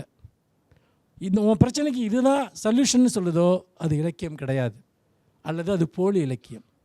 மாறாக ஒரு பிரச்சனையை பற்றிய அவேர்னஸ், ஒரு பிரச்சனையை பற்றிய கவனம், ஒன்றை பற்றிய அண்டர்ஸ்டாண்டிங், புரிதல், இதை எது கொடுக்கிறதோ அதுதான் சிறந்த இலக்கியம். இங்கே யாரோ ஒரு துயரப்படுகிற ஒரு மனிதரை எப்படி நாம் பார்க்க வேண்டும், எப்படி புரிந்து கொள்ள வேண்டும், அதற்காக நம்முடைய உணர்வுகளை நாம் அர்ப்பணிக்க வேண்டும் என்பதைத்தான் இந்த கவிதை பேசுகிறது. அப்படி பார்க்கிற போது நாம் இந்த கவிதைகளிலிருந்தெல்லாம் நாம் புரிந்து கொள்ளக்கூடிய ஒரு அடிப்படையான உண்மை என்னவென்றால், கவிதையுடைய நேரடி தன்மையும் அதனுடைய ஒரு பரிச்சயமான உலகத்தை பற்றிய ஒரு எதிர்பாராத வெளிச்சத்தை ஒரு இருட்டில் டக்குன்னு ஒரு டார்ச் லைட் அடிக்கிற மாதிரி தான் அது. அப்படி ஒரு டார்ச் லைட் அடிக்கிற ஒரு அனுபவம் கவிதை. அப்படி அறிந்து தான், அதாவது ரமேஷ் பிரேதனோட ஒரு கவிதை இருக்குது, நாம் பேசித்தான் பெரியவர்களாகிறோம் அப்படின்னு ஒரு கவிதை முடியும். நாம் உண்மையிலேயே படித்தும் எழுதியும் தான் நாம் வாசகர்களாகிறோம், எழுத்தாளர்களாகிறோம். அப்படி என்றால் சிறந்த கவிதைகளை நாம் தேடி படிக்க வேண்டும். அவை நமக்கு கற்பிக்கின்றன ஒரு கவிதையை எவ்வாறு சிறப்பாக எழுத வேண்டும் என்று. ஆத்மா நாம்ங்கிற கவிதையை கவிஞர் யாராவது கேள்விப்பட்டிருக்கீங்களா? அந்த கேங்லேருந்து கையை கூச்சப்பட்டுக்கிட்டு தூங்காமல் இருக்காங்க, பரவாயில்ல தூக்குங்க. ஆத்மா நாம்ங்கிற கவிஞரை யாராவது கேள்விப்பட்டிருக்கீங்க? அங்கே ஒருத்தர். நீங்கள் வேறு? ஜெயகாந்தன் ஊருக்கு 100 பேர்னு ஒரு நாவல் எழுதினார். அங்கே 2 கையை ஒருத்தர் தூக்குறார். அது செல்லாது, ஒரு ஓட்டு வந்து செல்லாத ஓட்டு, ஒன்றா தான் கன்சிடர் பண்ணுவேன். ஏன்னா ரொம்ப என் கவிதை மொழியை உருவாக்கிய ஒரு கவிஞர்களில் ஒருத்தர். கவிதை எப்படி எளிமையாகவும் நேரடியாகவும், இன்னும் சொல்லப்போனால் பொருள் மயக்கம் இல்லாமலும், நம்ம நல்லா கவனிங்க, ஒரு கவிதையை எழுதுகிற போது அதில் பொருள் மயக்கம் இருக்கக்கூடாது, சொல் மயக்கம் இருக்கக்கூடாது. பொருள் மயக்கம் என்றால் என்ன, சொல் மயக்கம் என்றால் என்ன என்றால், ஒரு கவிஞன் ஒரு காட்சியையோ ஒரு உணர்வையோ சொல்கிற போது அவன் இதைத்தான் சொல்கிறானா என்று உங்களுக்கு சந்தேகம் வந்துவிட்டால் அந்த கவிதை அங்கே தோற்க ஆரம்பித்து விடுகிறது. அந்த சொல்லுக்கு என்ன பொருள் என்று நீங்கள் அதாவது படிக்கிற பழக்கமே இல்லைன்னா எந்த சொல்லுமே புரியாது, அது வேறு விஷயம். ஆனால் படிக்கிற பழக்கமுள்ள ஒரு வாசகனுக்கு ஒரு கவிதை பொருள் மயக்கம் தருகிறது என்றால் அந்த கவிதை எங்கோ தோற்கிறது என்று பொருள். தமிழில் மிகச்சிறந்த முதன்மையான கவிஞர்களில் ஒருவன் ஆத்மானாம். அவன் ஒரு கவிதையிலே இப்படி ஆரம்பிக்கிறது இந்த கவிதை. 22 ஆண்டுகள் படிப்பு, வேலை, தொழில் எல்லாம் பார்த்தாகிவிட்டது. ஒரு சலிப்போடு ஆரம்பிக்குது. படிப்பு 22 வருஷம் வரைக்கும் நம்ம என்ன பண்ணுறோம்? படிப்பு, வேலை, தொழில், அவ்வளோதானே லைஃபு, எல்லாம் பார்த்தாகிவிட்டது. சந்தித்த முகங்கள் மறக்க துவங்கி ஆயிற்று. இதுதான் முக்கியமான பிரச்சனை. நமக்கு ரொம்ப தெரிஞ்ச ஆளை கூட எங்கேயோ பார்த்த மாதிரி இருக்கேன்னு கொஞ்ச நாள் கழித்து தோணும். நகுலனோட ஒரு கவிதை எல்லாருக்கும் தெரிஞ்ச ஒரு கவிதை இருக்குது, இருந்தாலும் உங்களுக்கு அது புதிதாக இருக்குன்னு சொல்கிறேன். சந்தித்த முகங்கள் மறக்க துவங்கி ஆயிற்றுன்னு சொல்லிட்டு நகுலன் என்ன சொல்கிறார் தெரியுமா? ஒரு கவிதை இருக்குது, ராமச்சந்திரனா என்று கேட்டேன், ராமச்சந்திரன் என்றார். ஒருத்தரை பார்த்து நீங்கள் ராமச்சந்திரன் தானேன்னு கேட்குறாரு. அவர் ஆமாம் நான் ராமச்சந்திரன் தான் அப்படிங்கிறார்.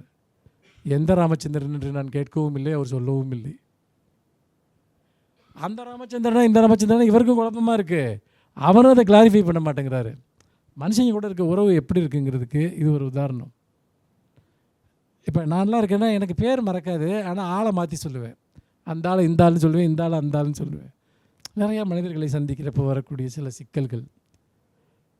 பார்த்த முகங்கள் மறக்க துவங்கி ஆயிற்று. என் தாய் இப்பொழுது விதவை. வானொலி பெட்டிகள் மாற்றப்பட்டு வான் ஒளி பெட்டிகள் வந்து விட்டன. ரேடியோ போய் டிவி வந்துருச்சு. கால மாற்றத்தை சொல்கிறார். கோடிக்கணக்கான வார்த்தைகள் சேர்ந்து எங்கும் கவிதைகளாக தெரிகின்றன. முன்னை விட எல்லா பக்கமும் பயங்கரமாக ஏகப்பட்ட கவிதைகள் எழுதப்படுது. பழைய புதிய இலக்கியங்கள் வெளிவந்த வண்ணம் இருக்கின்றன. கட்சிகள் உடைந்து ஏராளமாய் புதிய கட்சிகள் தோன்றியுள்ளன. அதாவது 20ஆம் நூற்றாண்டை பற்றின ஒரு கவிதை. கட்சிகள் உடைந்து ஏராளமாய் புதிய கட்சிகள் தோன்றியுள்ளன. ஏராளமான புதிய தலைவர்கள் இறந்துள்ளனர். புதிய புதிய தலைவர்கள் உருவாகி வருகின்றனர். எவ்வளோ பெரிய மாற்றம் சொசைட்டியில் நடந்துகிட்டு இருக்குன்னு பாருங்கள். தெருக்களின் பெயர்கள் மாறி வருகின்றன. புதிய நகர்ப்புறங்கள் உருவாகி உள்ளன. விஞ்ஞானத்தில் மெய்ஞானத்தில் ஏராளமான சாதனைகள் நிகழ்ந்துள்ளன. பல போர்களை உலகெங்கும் பார்த்தாகிவிட்டது. இதோ உலகப்போர், இதோ உலகப்போர் என்ற அச்சம் பலமுறை வந்துவிட்டது. இப்போ கூட 2 நாளைக்கு முன்னாடி கூட நம்ம ஒரு போரை கிராஸ் பண்ணோம். டால்ஸ்டாயினுடைய வார் அண்ட் பீஸ் நாவல் யாராவது கேள்விப்பட்டிருக்கீங்களா? Very good. அதே கேங்கு அண்ணா, வார் அண்ட் பீஸ். நான் ஒரு ட்ரம்ப் ஒரு நாவல் எழுதுனா அதுக்கு என்ன தலைப்பு வைப்பார்? நான் நீங்கள் போரை நிறுத்தலைன்னா நான் வணிகத்தை நிறுத்திடுவேன் அப்படின்னு அவர் சொன்ன ஒரு பேட்டி நேற்று வந்தது. வார் அண்ட் பீஸ் மாதிரி ஒரு தலைப்பில் ட்ரம்ப் ஒரு நாவல் எழுதுனா என்ன தலைப்பு வைப்பார்? War and business. War and business. அவர் பிஸ்னஸை நிறுத்திடுவேன்னு சொன்னார், அதனால் போரை நிறுத்திட்டாங்கன்னு சொன்னார். அந்த மாதிரி war and business, war and peace போய் இப்போ வார் அண்ட் பிஸ்னஸ் நடந்துக்கிட்டு இருக்க காலத்தில் நம்ம வாழ்ந்துட்டுருக்கோம். உலகெங்கும் பார்த்தாகிவிட்டது. இதோ உலகப்போர், இதோ உலகப்போர் என்ற அச்சம் பலமுறை வந்துவிட்டது. இனி போரே இல்லை, இருபக்கமும் சமம் என்ற குரலும் பழகிவிட்டது. அணுப்போருக்கு பின் புதிய சமுதாயம்தான் என்றும் அச்சுறுத்தியாகிவிட்டது. அணுகுண்டு போட்டு இனிமேல் உலகமே அழிஞ்சிரும்னா சொல்லிட்டாங்க. இருந்தும், நல்லா கவனிங்க, இருந்தும் இவ்வளவு மாற்றங்கள் இந்த உலகத்தில் நடந்துருச்சு. ஆனால் ஒன்று மட்டும் நடக்கவே இல்லை. இருந்தும் இருந்தும் இன்னும் ஒரு முறை கூட என் அண்டை வீட்டானுடன் நான் பேசியதே இல்லை. உலகத்தில் இவ்வளவு விஷயம் மாறினதுக்கப்புறமும் என் பக்கத்து வீட்டுக்காரன் கூட நான் ஒரு தடவை கூட பேசினதே இல்லை. உலகத்தில் அது மட்டும் மாற மாட்டேங்குது. அப்போது இந்த உலகத்தில் மாறாத மெய்மைகளில் ஒன்று மனிதர்களுடைய விரோத உணர்ச்சி. சரி, இந்த நூற்றாண்டு இப்படி இருக்குன்னு சொல்கிறப்போ கவிதைகளுக்குள்ளே அது எப்படின்னா ஒரு தொடர் ஓட்டம் மாதிரி. மிகச்சிறந்த கவிஞர்கள் எல்லாருமே ஒரு கவிஞன் எழுதின ஒரு உண்மையை அடுத்த கட்ட மாற்றத்தோடு சேர்த்து இன்னொரு கட்டத்துக்கு எடுத்துகிட்டு போவாங்க. அப்படி பார்க்குறப்போ தேவதச்சன் என்ற கவிஞரை யாராவது கேள்விப்பட்டிருக்கீங்களா? இங்கே 2, 3, 4 அவங்க இங்கே இருக்காங்க. வேறு தேவதச்சன் தான் அங்கே ஒருத்தர். ஆத்மானாம் 20ஆம் நூற்றாண்டை பற்றி எழுதுகிறார். தேவதச்சன் 21ஆம் நூற்றாண்டை பற்றி எழுதுகிறார். 21ஆம் நூற்றாண்டு யோசிச்சு பாருங்கள். ஒவ்வொரு நூற்றாண்டிற்கை பற்றி ஒரு கவிஞன் தமிழில் எழுதுகிறான். என்னுடைய நூற்றாண்டில் எப்படி இருக்காங்க? மனுஷங்களுக்கு இடையிலான உறவு எப்படி இருக்குது? துணியால் வாயை பொத்தி அழுதபடி ஒரு பெண் சாலையில் நடந்து போகிறாள். அங்கே சுந்தர ராமசாமி எழுதுகிறார். ரயில்வே ஸ்டேஷனில் ஒரு பொண்ணு நின்றுட்டுருக்கா. அவருக்கு என்ன கஷ்டம் தெரியலைன்னு பரிதவிக்கிறார். அதை பற்றி ஒரு கவிதை எழுதுகிறார். ஆனால் இங்கே தேவதச்சன் பாருங்கள், துணியால் வாயை பொத்தி அழுதபடி ஒரு பெண் சாலையில் நடந்து போகிறாள், என் பஸ் நகர்ந்து விட்டது. அவ்வளவுதான் நீங்கள் அதுக்கு கொடுக்க முடியும். சுந்தர ராமசாமியாவது அங்கே நின்று பார்த்து அவளை பற்றி கவிதை எழுதுறேன்னு சொல்கிறாரு. பஸ்ஸில் இருந்து பார்க்குறாரு இவர். துணியால் வாயை பொத்தி அழுதபடி ஒரு பெண் சாலையில் நடந்து போகிறாள், என் பஸ் நகர்ந்து விட்டது. படிவங்களை நிரப்பத் தெரியாமல் ஒரு முதியவர் மருத்துவமனையில் திகைத்து நிற்கிறார். ஃபார்ம் ஃபில்லப் பண்ண தெரியாமல் ஹாஸ்பிட்டலில் பார்த்திங்கன்னா பக்கத்து கியூவில் ஒரு பெரியவர் ஒரு சேரில் உட்காந்துக்கிட்டு இருக்காரு. என் வரிசை நகர்ந்து விட்டது. ஒரு நிமிஷம் பார்க்குறேன், ஃபார்ம் ஃபில்லப் தெரியாமல் உட்காந்துக்கிட்டு இருக்கார். நான் கியூவில் நிற்கிறேன். கியூவில் என் வரிசை நகர்ந்துச்சு, நான் முன்னாடி போயிட்டுருக்கேன். அந்த முதியவருக்கு நான் காட்டக்கூடிய கருணை என்பது ஒரு நிமிஷம் அவரை பார்க்குறது மட்டும்தான். தண்டவாளத்தில் ஒரு இளைஞன் அடிபட்டு தண்ணீர் தண்ணீர் என்று கையசைத்து கொண்டிருக்கிறான். என் ட்ரெயின் நகர்ந்து விட்டது.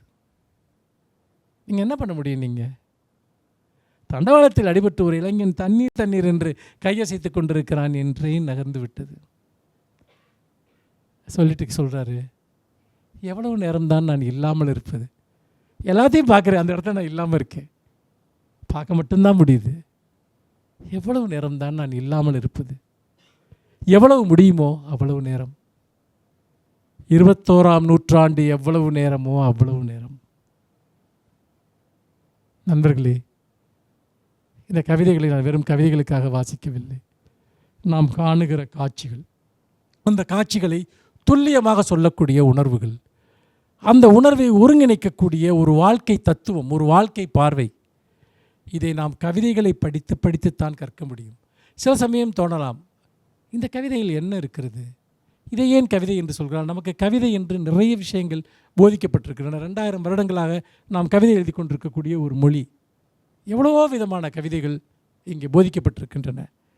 அப்படிப்பட்ட நிலையில் இந்த கவிதையில் என்ன இருக்குன்னு உங்களுக்கு தோணலாம். காரணம், நாம் கவிதை என்று வேறொன்றை நாம் நம்பிக்கொண்டிருக்கிறோம். அதுவும் கவிதை தான். இப்போ வெயில் பேசினார் இல்லையா, சினிமா பாடல் இருக்கக்கூடிய கவிதை வரிகளை பற்றி. பக்தி பாடல்களில் நிறைய அற்புதமான கவிதை வரிகள் இருக்கின்றன. நம்முடைய நாட்டார் பாடல்களில் இருக்கின்றன. இன்னும் சொல்லப்போனால் இலக்கணப்படி அமைந்த கவிதைகளில் கவிதை இருப்பது போலவே ஒரு இலக்கணமும் இல்லாமல் எழுதப்பட்ட வரிகளுக்குள்ளும் கவிதைகள் இருக்கின்றன. அப்படி எழுதப்பட்ட பல்வேறு கவிதைகளை நாம் உள்வாங்கிக் கொண்டால் இந்த காலகட்டத்திற்குரிய கவிதை என்ன, நம்முடைய இந்த சமகாலத்திற்குரிய கவிதை என்ன என்பதை நீங்கள் அறிந்து கொள்ளலாம். அப்படி அறிவதற்கு நாம் கவிதைகளை தொடர்ந்து படிக்க வேண்டும், தொடர்ந்து வாசிக்க வேண்டும். அப்படி வாசிப்பதன் வழியாக நாம் கவிதையை பற்றிய உண்மைகளை சிக்கலாக்கி கொள்ளாமல் வாழ்க்கையை நேருக்கு நேராக சந்திக்கிற ஒரு அற்புத தருணமாக நாம் கவிதையை மாற்றிக்கொள்ளலாம். அப்படி மாற்றிக்கொள்கிற போது கவிதையை விட்டு நாம் கவிதை எங்கே இருக்கிறது என்று தேட வேண்டியதில்லை. அது நம் கண்களால் நம் முன்னால் நிகழ்ந்து கொண்டிருக்கிறது. நான் கால்வலியை பற்றி எத்தனையோ கவிதைகள் எழுதியிருக்கிறேன். கால்வலி என்பது ஒன்று தானே, அதை பற்றி இத்தனை கவிதைகள் எழுத என்ன இருக்குது? எனக்கு ரொம்ப வருஷமாக கால் வலிக்குது. நான் ஒரு இன்னும் 200-300 கவிதையாவது கால்வலியை பற்றி எழுதியிருப்பேன். எல்லா கவிதைகளுமே வேறு வேறு டைமென்ஷனில் இருக்கும்.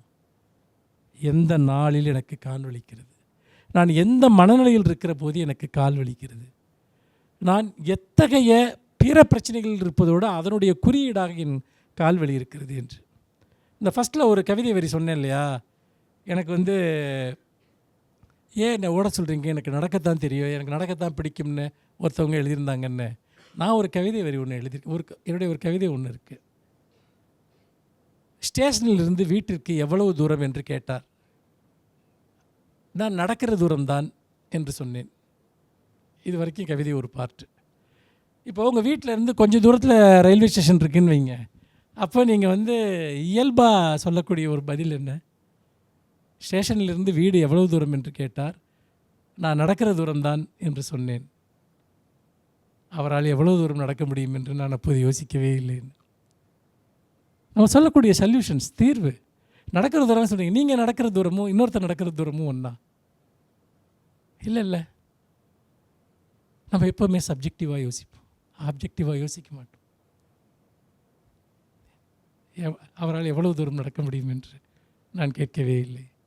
உங்களுக்கு நடக்கிற தூரம் இன்னொருத்தருக்கு ஆட்டோவில் வர்ற தூரமாக இருக்கலாம் இல்லையா?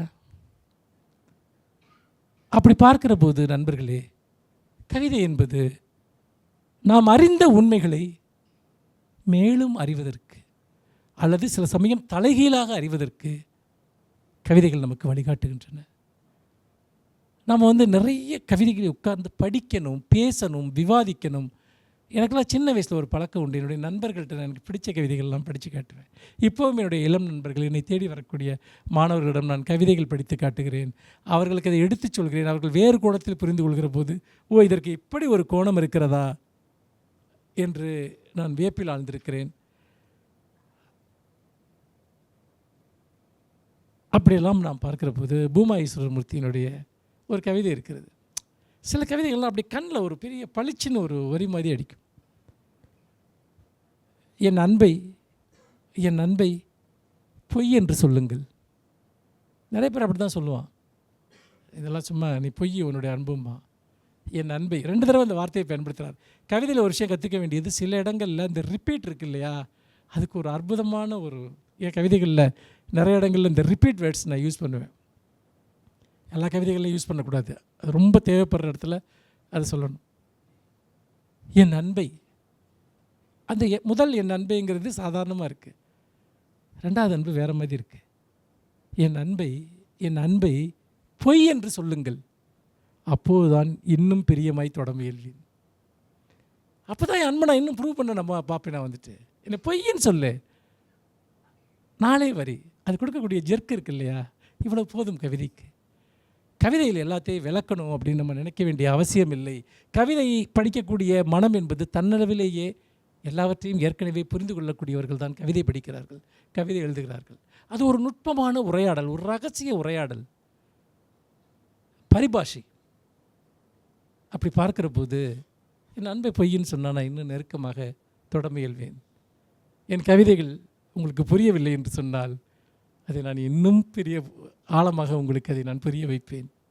அப்படித்தான் ஒவ்வொரு கவிஞனும் உங்களோடு உரையாடி கொண்டிருக்கிறான். இங்கே பார்க்குறப்போ நான் அதோட அந்த ஃபஸ்ட்லேயே சொன்ன ஒரு விஷயம் விடுபட்டு போச்சு.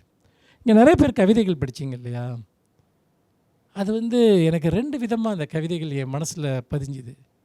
ஒன்று ஆண்கள் எழுதக்கூடிய கவிதைகள், இன்னொன்று பெண்கள் எழுதக்கூடிய கவிதைகள். கவிதைக்குள்ளே அப்படி ஒரு மொழி இருக்கலாமா என்கிற ஒரு கேள்வி எழுகிறது. அதாவது ஆண்கள் எழுதக்கூடிய கவிதைகள் எல்லாமே பல சமயங்களில் ஒரு முரட்டுத்தனமான காதல் கவிதைகளாக இருப்பதை நான் பார்த்தேன். ஒரு ஸ்டேட்மெண்ட் மாதிரி, ஒரு புரட்சி வரட்டும். அதாவது எனக்கு ஒரு கவிதை வரி ரொம்ப பிடிக்கும். கண்ணீரில் தீப்பிடிக்கும் காலமதோ வருகிறதுன்னு சின்ன வயசில் ஒரு கவிதை வரி படித்தேன். அது யார் எழுதுனதுன்னு தெரில, அடிக்கடி எனக்கு ஞாபகம் வரும். கண்ணீரில் தீப்பிடிக்கும் காலமதோ வருகிறதுன்னு. அந்த மாதிரி காதல் கவிதைகள் ஆவேசமாக எழுதுகிறாங்க. ஆனால் பெண்கள் எழுதக்கூடிய கவிதையில் அம்மாவை பற்றி எழுதுகிறாங்க, தோழிகளை பற்றி எழுதுகிறாங்க.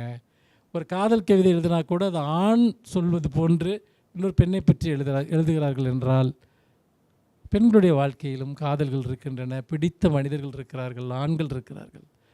ஏன் அப்படி எழுதப்படுகிறது என்று சொன்னால், இன்றைக்கும் நம்ம சமூகத்தில் ஒரு பெண்ணுடைய ஒரு சிறு வெளிப்பாடு, ஒரு எழுத்தை வைத்து அவளை கேரக்டர் அசாசினேஷன் செய்யக்கூடிய ஒரு சூழல் இன்றைக்கும் இருக்கிறது. இப்போ ஒரு பெண் அந்த மாதிரி ஒரு காதல் கவிதை எழுதினா அது யாரை பற்றி எழுதியிருக்க அப்படிங்கிற கேள்வியை 2 பேர்த்திட்டையுமே கேட்பாங்க.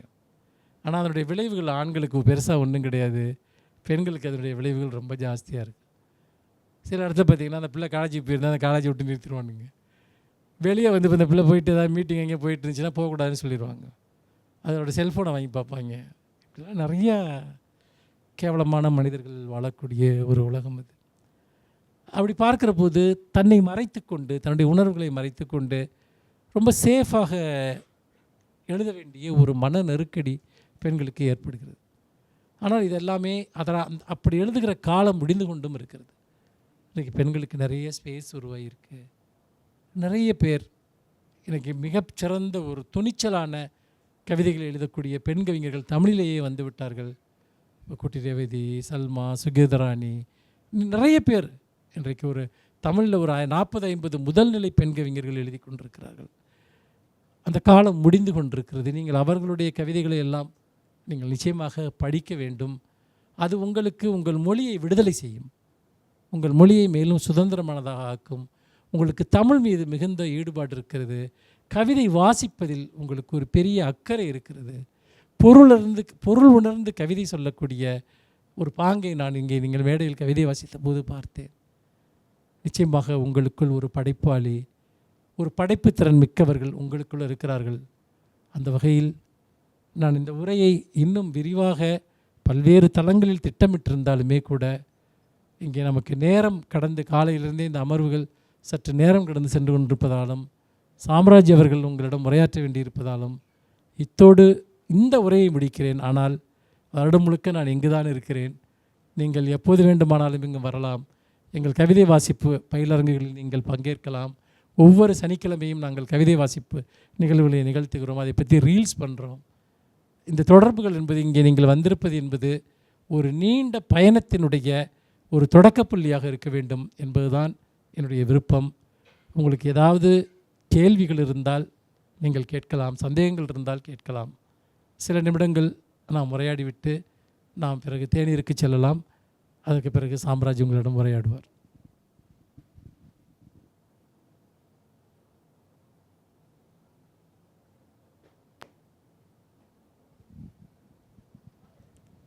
ஐயா எனக்கு இந்த கேள்வி நிறைய இடத்துல தோணிருக்கு, நான் யார்கிட்ட கேட்கணும்னு தெரியல. இந்த ஸ்பீச் உங்களுக்கு பிடிச்சிருந்ததா அந்த கிளாஸ்?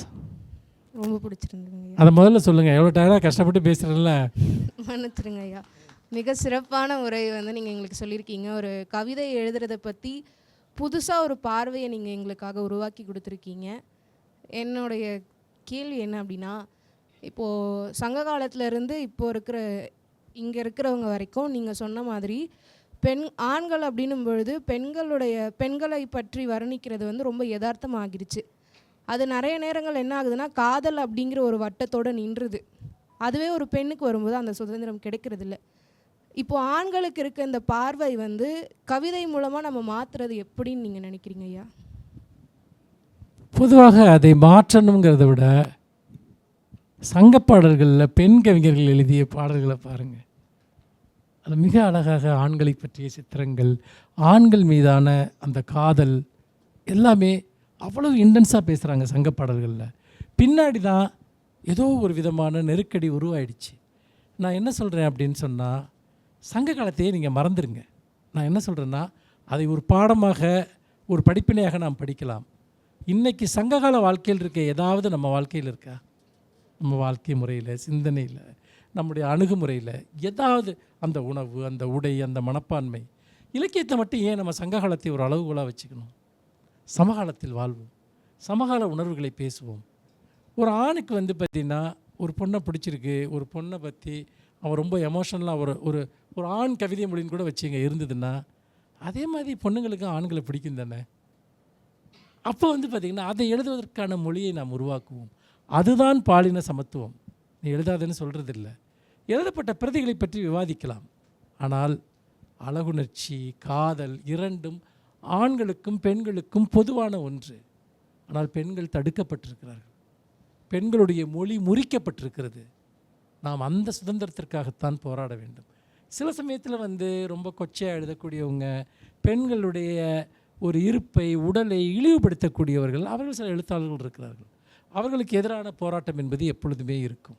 அது இப்போதும் தமிழ் சமூகத்தில் நடந்து கொண்டிருக்கிறது. இந்த பயிலரங்கனுடைய நோக்கம் என்பது கவிதையின் மீதான விமர்சனம் மட்டுமல்ல, அது இரண்டாம் பட்சம்தான். நீங்கள் உங்களுக்குள் இருக்கிற கவிதை மொழியை எப்படி கண்டுபிடித்து அதை வளப்படுத்திக் கொள்வது, அதை மேலும் மேலும் எப்படி சுதந்திரமாக்கிக் கொள்வது. நீங்கள் அடுத்த வருஷம் நீங்கள் ஒரு புக்கு போடணும். அந்த புக்கு ஒரு நவீன கவிதை தொகுப்பாக இருக்கணும். அதுக்கு உங்களை பயிற்சி செய்து கொள்வது, அதற்கு உங்களை உருவாக்கிக் கொள்வது. நீங்கள் கேட்க எதை படிப்பது, எப்படி படிப்பது, எப்படி ஒரு கவிதைகள், நீங்கள் கவிதை எழுதுறீங்கன்னா உங்கள் கவிதைகள் வந்து நீங்கள் படிக்கிற சிறந்த கவிஞர்களுடைய கவிதைகள் போல் இல்லாமல் இருந்தால் எப்படி அந்த சிறந்த தன்மையை அடைவதுங்கிறது தான் இந்த பயிற்சியினுடைய நோக்கம். நம்ம அதனால் தமிழ் வாத்தியாருங்க சொல்லிக் கொடுத்த எல்லாத்தையுமே தயவு செஞ்சு மறந்துடுங்க. அதே மாதிரி தமிழ் பாட நூல்களில் சொல்லப்பட்டிருக்கு, அதெல்லாம் மறந்துடுங்க. அதெல்லாம் நீங்கள் சுயமாகவே படிச்சுக்கலாம் பின்னாடி. நீங்கள் வாழுகிற காலத்தை, இப்போ நகலன் எழுதுகிற கவிதையை படித்து காமிச்சேன், சுந்தர ராமசாமியோட கவிதையை படித்து காமிச்சேன். இன்னும் நிறைய இளம் கவிஞர்களோடு இன்றைக்கி எழுதிட்டுருக்காங்க. அந்த மாதிரியான பல கவிதைகள் தமிழில் ஏராளமாக எழுதப்பட்டிருக்கின்றன. நாம் சமகாலத்திலிருந்து சங்க காலத்திற்கு செல்வோம். சங்க காலத்திலிருந்து இங்கே வர வேண்டாம். இங்கேருந்து அங்கே போய் அப்படி ஒரு சுற்றுலா, ஒரு ட்ராவல் பண்ணிட்டு வருவோம். நாம் வாழுகிற காலம்தான் முக்கியமானது. நாம் வாழுகிற இந்த உலகம்தான் முக்கியமானது. இந்த உலகத்தினுடைய பிரச்சனைகள் தான் முக்கியமானது. இந்த உலகத்தினுடைய குழப்பங்கள் தான் முக்கியமானது. அந்த குழப்பங்களை, அந்த சிக்கல்களை நாம் எழுதுவோம். அதற்காக நாம் பயிற்சி செய்வோம். நன்றி ஐயா. இன்னொரு கேள்விங்க ஐயா. இப்போது கவிதை பற்றின ஒரு அறிமுகம் இல்லாமல் புதுசாக கவிதை எழுத வர்றோம் அப்படின்னா, நாங்கள் வந்து எந்த மாதிரியான எழுத்தாளர்களுடைய புத்தகங்களை வந்து எங்களுக்கு ஒரு ரோல் மாடலாக வச்சுட்டு, இல்லை அது எந்த மாதிரியான புத்தகங்கள் படிக்கலான்னு ஏதாச்சும் நான் ஒரு கையேடு வந்து பார்த்திங்கன்னா தயாரித்தேன். வந்துட்டு சிறந்த கவிஞர்களுடைய கையேடு, அது மாணவர்களுக்காக பண்ணது. நீங்கள் வந்து முதல்ல வந்து பார்த்திங்கன்னா ஒரு 25 கவிஞர்கள், தமிழின் முதல் நிலை கவிஞர்கள்னு சொல்லக்கூடியவங்க. இப்போ உதாரணத்திற்கு இந்த பேர்களை நீங்கள் எழுதிக்கோங்களேன். நகுலன், நான் ஏற்கனவே சொன்னேன். நகுலன், அவங்க பேரை மட்டும் நீங்கள் கூகுளில் சர்ச் பண்ணுங்கள். அவங்க வந்து பார்த்திங்கன்னா அவங்களுடைய பல கவிதைகள் உங்களுக்கு கிடைக்கும். நகுலன், பிரமிழ், சுந்தர ராமசாமி, ஞானக்கூத்தன், சீமணி, ஆத்மா நாம் விக்ரமாதித்யன்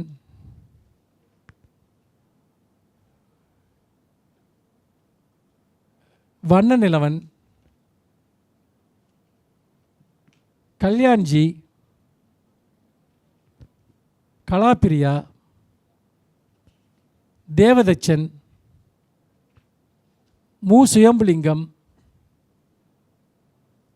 தேவதேவன்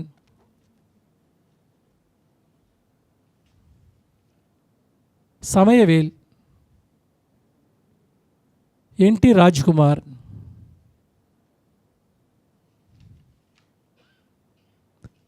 இன்குலாப் யூமா வாசுகி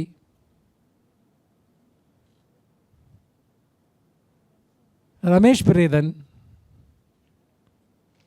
கா மோகனரங்கன் பூமா ஈஸ்வரமூர்த்தி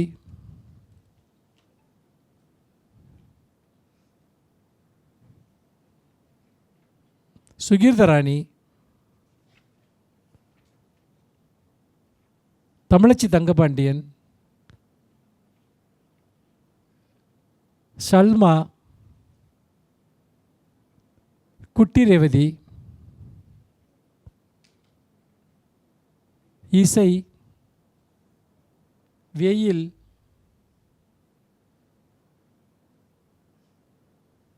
யார் பேராவது விட்டு போயிருக்குன்னு உங்களுக்கு தோணுதா? உங்களுக்கு தெரிஞ்ச கவிஞர்களில் ஃப்ரான்சிஸ் கிருபா, வெரி குட். அதான் நான் சொல்லிட்டேனே. அப்துல் ரஹ்மான், ஓகே. வேறு சாம்ராஜ் பேரை நான் கடைசியாக சொல்லுவேன். மனுஷபுத்திரன், தேங்க்யூ. என்னை மறக்காமல் இருந்ததுக்கு நன்றி. இளம்பிறை யாரும்மா? அபி, கவிஞர் அபி. ஓ, அபியெல்லாம் படிச்சுட்டு நீங்கள் வந்திருக்கீங்களா? யார்மா நீங்கள்? வேறு போகன் சங்கர், மிக முக்கியமான தமிழின் ஒரு கவிஞன், நவீன கவிஞன். யார்? ஜெயகாந்தனா? இது ஜெயகாந்தனுக்கே அதிர்ச்சி ஊட்டக்கூடிய தகவல். கோட் சொல்லுவாரா? கதை வேற? கண்ணதாசன் இதில் வரமாட்டார். அவர் மரபு கவிஞர், பாடலாசிரியர். நான் சொல்கிறது நவீன கவிஞர்கள். வேறு முகுந்த் நாகராஜன், தமிழின் மிக முக்கியமான கவிஞர் முகுந்த் நாகராஜன். வேற தபுசங்கர், ஈரோடு தமிழ் நண்பன். அவர் ஒரு மரபு சார்ந்த ஒரு கவிஞர். அந்த மாதிரி ஜேனரில் வானம்பாடி மரபில் வந்த பல கவிஞர்கள் இருக்காங்க. சிற்பி, புவியரசு, அந்த மாதிரி நா காமராசன், அப்படி அவங்க ஒரு பெரிய செட் இருக்காங்க. இப்போ கான்டெம்பரரி ஃபீலிங்ஸை எழுதக்கூடிய கவிஞர்கள். ஏன்னா அப்படி எடுத்தோம்னா ஒரு 2000 பேர் இருக்கும் தமிழில் நான் சொல்லக்கூடியது. நான் சொல்கிறது இவர்களை படித்தால் இன்றைக்கி இருக்க உங்கள் மைண்ட் செட்டை நீங்கள் எழுத முடியும் எஃபெக்டிவாக. அதுக்காக தான் இந்த லிஸ்ட்டு. மொத்த தமிழ் கவிஞர்கள் யாருங்கிறது கிடையாது, ஓகேவா? அவங்க உங்களுடைய கான்டெம்பரரி போய்டிக் லாங்குவேஜ் அதை டெவலப் பண்ணுறதுக்கான கவிஞர்கள். இன்னும் வேறு ஏதாவது உங்களுக்கு பேர்கள் இருக்கா? வைரமுத்து. வைரமுத்து நம்ம சின்ன வயசில் ரொம்ப பாதித்த ஒரு கவிஞர். நிறைய என்னை ரொம்ப இன்ஸ்பயர் பண்ண வரிகள்லாம் எழுதியிருக்கார். அவருடைய சினிமா பாடல்களில் நிறைய கவித்துவமான வரிகள் இருக்குது அவர் கவிதைகளை விட. வேறு அழகிய பெரியவன், நா முத்துக்குமார். மாரி செல்வராஜ் கவிதை எழுதியிருக்காரா? ரியலி? ஷார்ட்ஸ் எழுதியிருக்காரு. சாம்ராஜர் கவிதை எழுதியிருக்காரா? மாரி செல்வராஜ் அப்படியா? Okay okay. வேறு யுகபாரதி, அவர் ஒரு நல்ல கவிஞர், ஒரு சிறந்த பாடலாசிரியர். வேறு என்னம்மா? யார்? உமா மகேஸ்வரியா? உமா மகேஸ்வரி, அவங்க ஒரு நல்ல போயிட்டு. அவங்க வேறு தாமரை, ஒரு சிறந்த பாடலாசிரியர், கவித்துவமான வரிகள் எழுதியிருக்காங்க. வேறு பெருமாள் முருகன். வேறு சுகுமார், நான் சொல்லிட்டேன்னு சொல்லலையா? மிக முக்கியமான ஒரு கவிஞர். அவருடைய ஒரு வரி இருக்குது, எப்போதும் புகைந்து கொண்டிருப்பதை விட பற்றி எரிவது மேல் ஒரு கணம் எனினும். கேட்கல சும்மா ஃபயராக இருக்கும். எப்போதும் சொல்லுங்கள், எப்போதும் புகைந்து கொண்டிருப்பதை விட பற்றி எரிவது மேல் ஒரு கணம் எனினும். பற்றி எரியக்கூடிய மனநிலை நமக்கு இருக்கணும். எப்போ பார்த்தாலும் நசனசன்னு எல்லா இடத்தையும் காம்ப்ரமைஸ் பண்ணிக்கிட்டே இருக்கக்கூடாது. எப்போதும் புகைந்து கொண்டிருப்பதை விட பற்றி எரிவது மேல் ஒரு கணம் எனினும். வேறு இப்போ வந்து இந்த லிஸ்ட்டை நீங்கள் எழுதியிருக்கீங்க இல்லையா, ஒரே ஒரு விஷயம் பண்ணுங்கள். இப்போ வந்து இன்ஸ்டாவில் நிறைய பேர் கவிதைகள் படித்து போடுறாங்க. நீங்கள் யாரெல்லாம் ஃபாலோ பண்ணுறீங்கன்னு தெரியல. என் கவிதைகள் பார்த்துருக்கீங்களா இன்ஸ்டாவில்? வேறு யார் வெயில் கவிதைகள் பார்த்துருக்கீங்களா? இசை நிறைய பேரோட கவிதைகள் இன்றைக்கி இன்ஸ்டாவில் கூட வருது. நீங்கள் ஒன்றுமே பண்ண வேணாம், கூகுளில் போயிட்டு இந்த கவிஞர்களோட பெயரை மட்டும் டைப் பண்ணுங்கள். நிறைய கவிதைகள், அவங்க எழுதின கவிதைகள், மிகச்சிறந்த கவிதைகள் உங்களுக்கு அங்கேருந்து கிடைக்கும். நீங்கள் ஒரு சின்ன ஒரு ஒர்க்கு, ஒரு இது மட்டும் வச்சுங்க, ஒரு எக்ஸசைஸ் மட்டும் பண்ணி பாருங்கள். ஒரு மாதத்துக்கு தினம் ஒரு கவிஞர், இப்போ ஒரு 30 கவிஞர்கள் பேராவது சொல்லியிருப்போம். தினம் ஒரு கவிஞரோட பெயரை போட்டு கூகுளில் சர்ச் பண்ணுங்கள். அவருடைய குறைந்தது ஒரு 20-25 கவிதைகளை படிங்க. அதை பற்றி உங்களுக்கு ஏதாவது எண்ணங்கள் தோணுச்சுன்னா உங்கள் நோட் புக்கில் அந்த கவிதைகளை பற்றி, எனக்கு இந்த கவிதை இந்த பாதிப்பை ஏற்படுத்திச்சு அப்படின்னு சொல்லி 4 வரி அதில் எழுதி வைங்க. ஒரு மாதம் முடிந்த பிறகு நவீன கவிதை மொழி குறித்து உங்களுக்குள் ஒரு மிகப்பெரிய மாற்றம் நடந்திருக்கும். அது வரைக்கும் நீங்கள் கவிதையை நம்பிக்கிட்டு இருந்த பல விஷயங்கள் கவிதைகளே இல்லைங்கிற ஒரு முடிவுக்கு சுலபமாக வருவீங்க. என்னுடைய சின்ன வயசில் நான் அப்படி தான் வந்தேன். அப்போல்லாம் கூகுள் சர்ச்செல்லாம் இல்லை. போய் லைப்ரரியில் போய் ஒவ்வொரு புக்காக படித்து ஒவ்வொன்றா தெரிஞ்சுட்டு உங்களுக்கு நிறையா வசதிகள் இருக்குது. ஒரு மாதம் இந்த எக்ஸசைஸை பண்ணுங்கள். தினம் ஒரு கவிஞர், அவரை பற்றி நான் தெரிஞ்சுப்பேன். அதுக்கப்புறம் நூலகங்களில் போய் பார்த்திங்கன்னா அவங்களுடைய எல்லா புத்தகங்களும் இருக்குது. அது ஒரு விஷயம். இன்னொரு விஷயம், நூலகங்களில் மட்டும் இல்லை, நீங்கள் அண்ணா நூற்றாண்டு நூலகத்துக்கு யாரெல்லாம் போவீங்க? எல்லாருமே போங்க தயவு செஞ்சு. எனக்கு தெரிஞ்சு சென்னையில் ஒரு சொர்க்கம்னு ஒரு இடம் இருக்குன்னா அது எனக்கு அண்ணா நூற்றாண்டு நூலகம் மட்டும்தான். காலைல கூட அங்கே தான் போயிட்டு வந்தேன், அதுதான் லேட்டு. இங்கே ஒரு மீட்டிங் இருந்துச்சு, இங்கே ஒன்றுமே போனால் இங்கே வந்து போய் உட்காந்துருந்தாலே படிக்கிற மூடு வந்துடும். அப்படி ஒரு இடம், அப்படி ஒரு காமன் பிளேஸ் தமிழ்நாட்டில். மதுரையில் கலைஞர் நூலகம் இருக்குது, சென்னையில் அண்ணா நூலகம். எல்லாருமே நீங்கள் ரெகுலராக தயவு செஞ்சு போங்க. படிக்கிறீங்களோ இல்லையோ, முதல்ல உங்களுக்கு தேவையான எல்லா புத்தகங்களுமே அங்கே இருக்குது. சென்னையில் புத்தக கண்காட்சிகள் நடக்குது.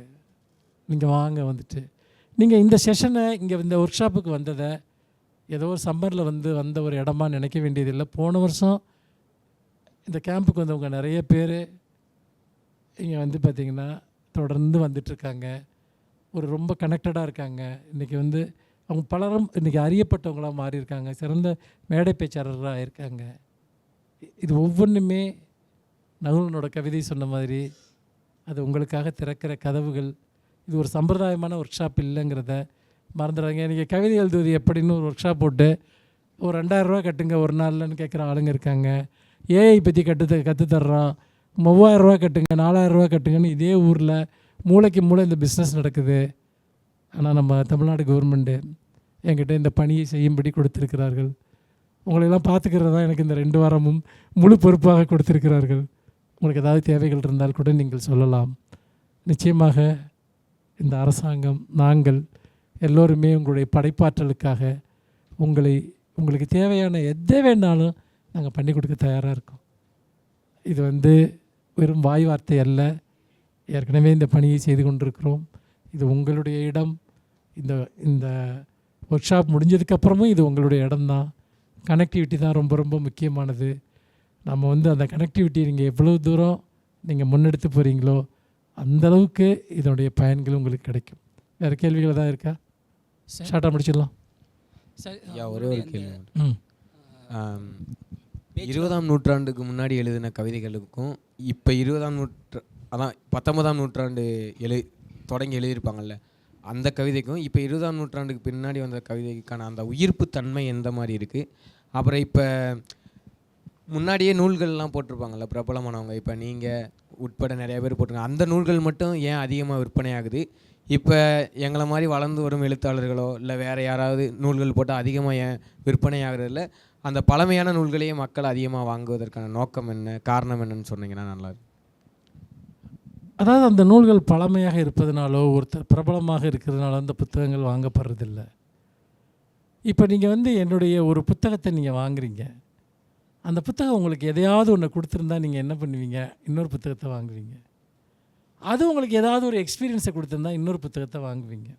நம்ம எதை எழுதினாலும் மிஷின் அச்சடிக்கும்.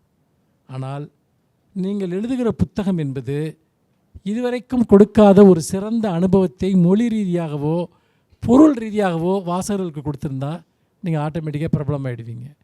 எழுதி பழகிற காலத்தில் வந்து நீங்கள் போடுறது உங்கள் சந்தோஷத்துக்காக, உங்கள் நண்பர்கள்ட்ட ஷேர் பண்ணிக்கிறதுக்காக போராடுறீங்க. அதை விலை கொடுத்து வாங்குகிற ஒருத்தர் இந்த புத்தகத்துலேருந்து எனக்கு என்ன கிடைக்கிது அப்படின்னு யோசிப்பான்ல. அப்படி இப்போ என்னுடைய முதல் புத்தகம் வந்தது 83ல், 15 வயசில் என்னுடைய முதல் புத்தகம் வந்தது. 15 வயசாக இருக்கப்போ அந்த புத்தகம் அப்போவே நிறைய பேரால் கவனிக்கப்பட்டுச்சுன்னா அந்த புத்தகம் எனக்கு பிடிக்காது. அது அவ்வளோ வீக்கான ஒரு புத்தகம், அதில் ஒன்றுமே இல்லைன்னு நான் நினப்பேன். 83ல் வந்தது. எதுக்கு சொல்கிறேன்னா, புத்தகங்கள் எழுதப்பட்டவுடன் நாம் பிரபலமாக வேண்டும் என்று நினைத்தால் அது நடக்காது. கன்வின்ஸ் பண்ணணும். இப்போ ஒருத்தனை ஃப்ரெண்டு பிடிக்கிறது கூட அவனை எவ்வளோ கன்வின்ஸ் பண்ண வேண்டியிருக்கு, என்னென்னலாம் டெக்னிக்கை யூஸ் பண்ண வேண்டியிருக்கு. அப்போது உங்களுடைய எழுத்து ஒருத்தரை கன்வின்ஸ் பண்ணணும். அதுக்காகத்தான் இந்த பயிற்சி. நீங்கள் ஒரு எழுத்தாளனாக இருந்தால் நீங்கள் எப்படி சிறந்த எழுத்தாளனாக மாறுறது, நீங்கள் ஒரு கவிஞராக இருந்தால் எப்படி சிறந்த கவிஞராக மாறுறது, இதுக்காக தான் இந்த ஒர்க் ஷாப். ஸோ தொடர்ந்து எழுதுங்க, தொடர்ந்து படிங்க. நீங்கள் அடைய விரும்புகிற உயரத்தை நீங்கள் நிச்சயமாக அடைவீங்க. வாழ்த்துக்கள். முடிச்சலாமா சார்? உங்களுடைய அந்த போர் அடிக்குதா? போர் அடிக்குதுல்ல? வேகமாக கைதட்டுறதில்ல? முடிச்சிடலாமா? என்னென்ன ஓகே பார்த்துக்கிறேன். பேச்சில் வந்து அழகான ஒரு தொகுப்புகள், நிறைய கவிஞர்களுடைய வரிசையில் அழகாக வந்து. யார்ப்பா பேசுகிறது தெரில எனக்கு. ஓ நீங்களா?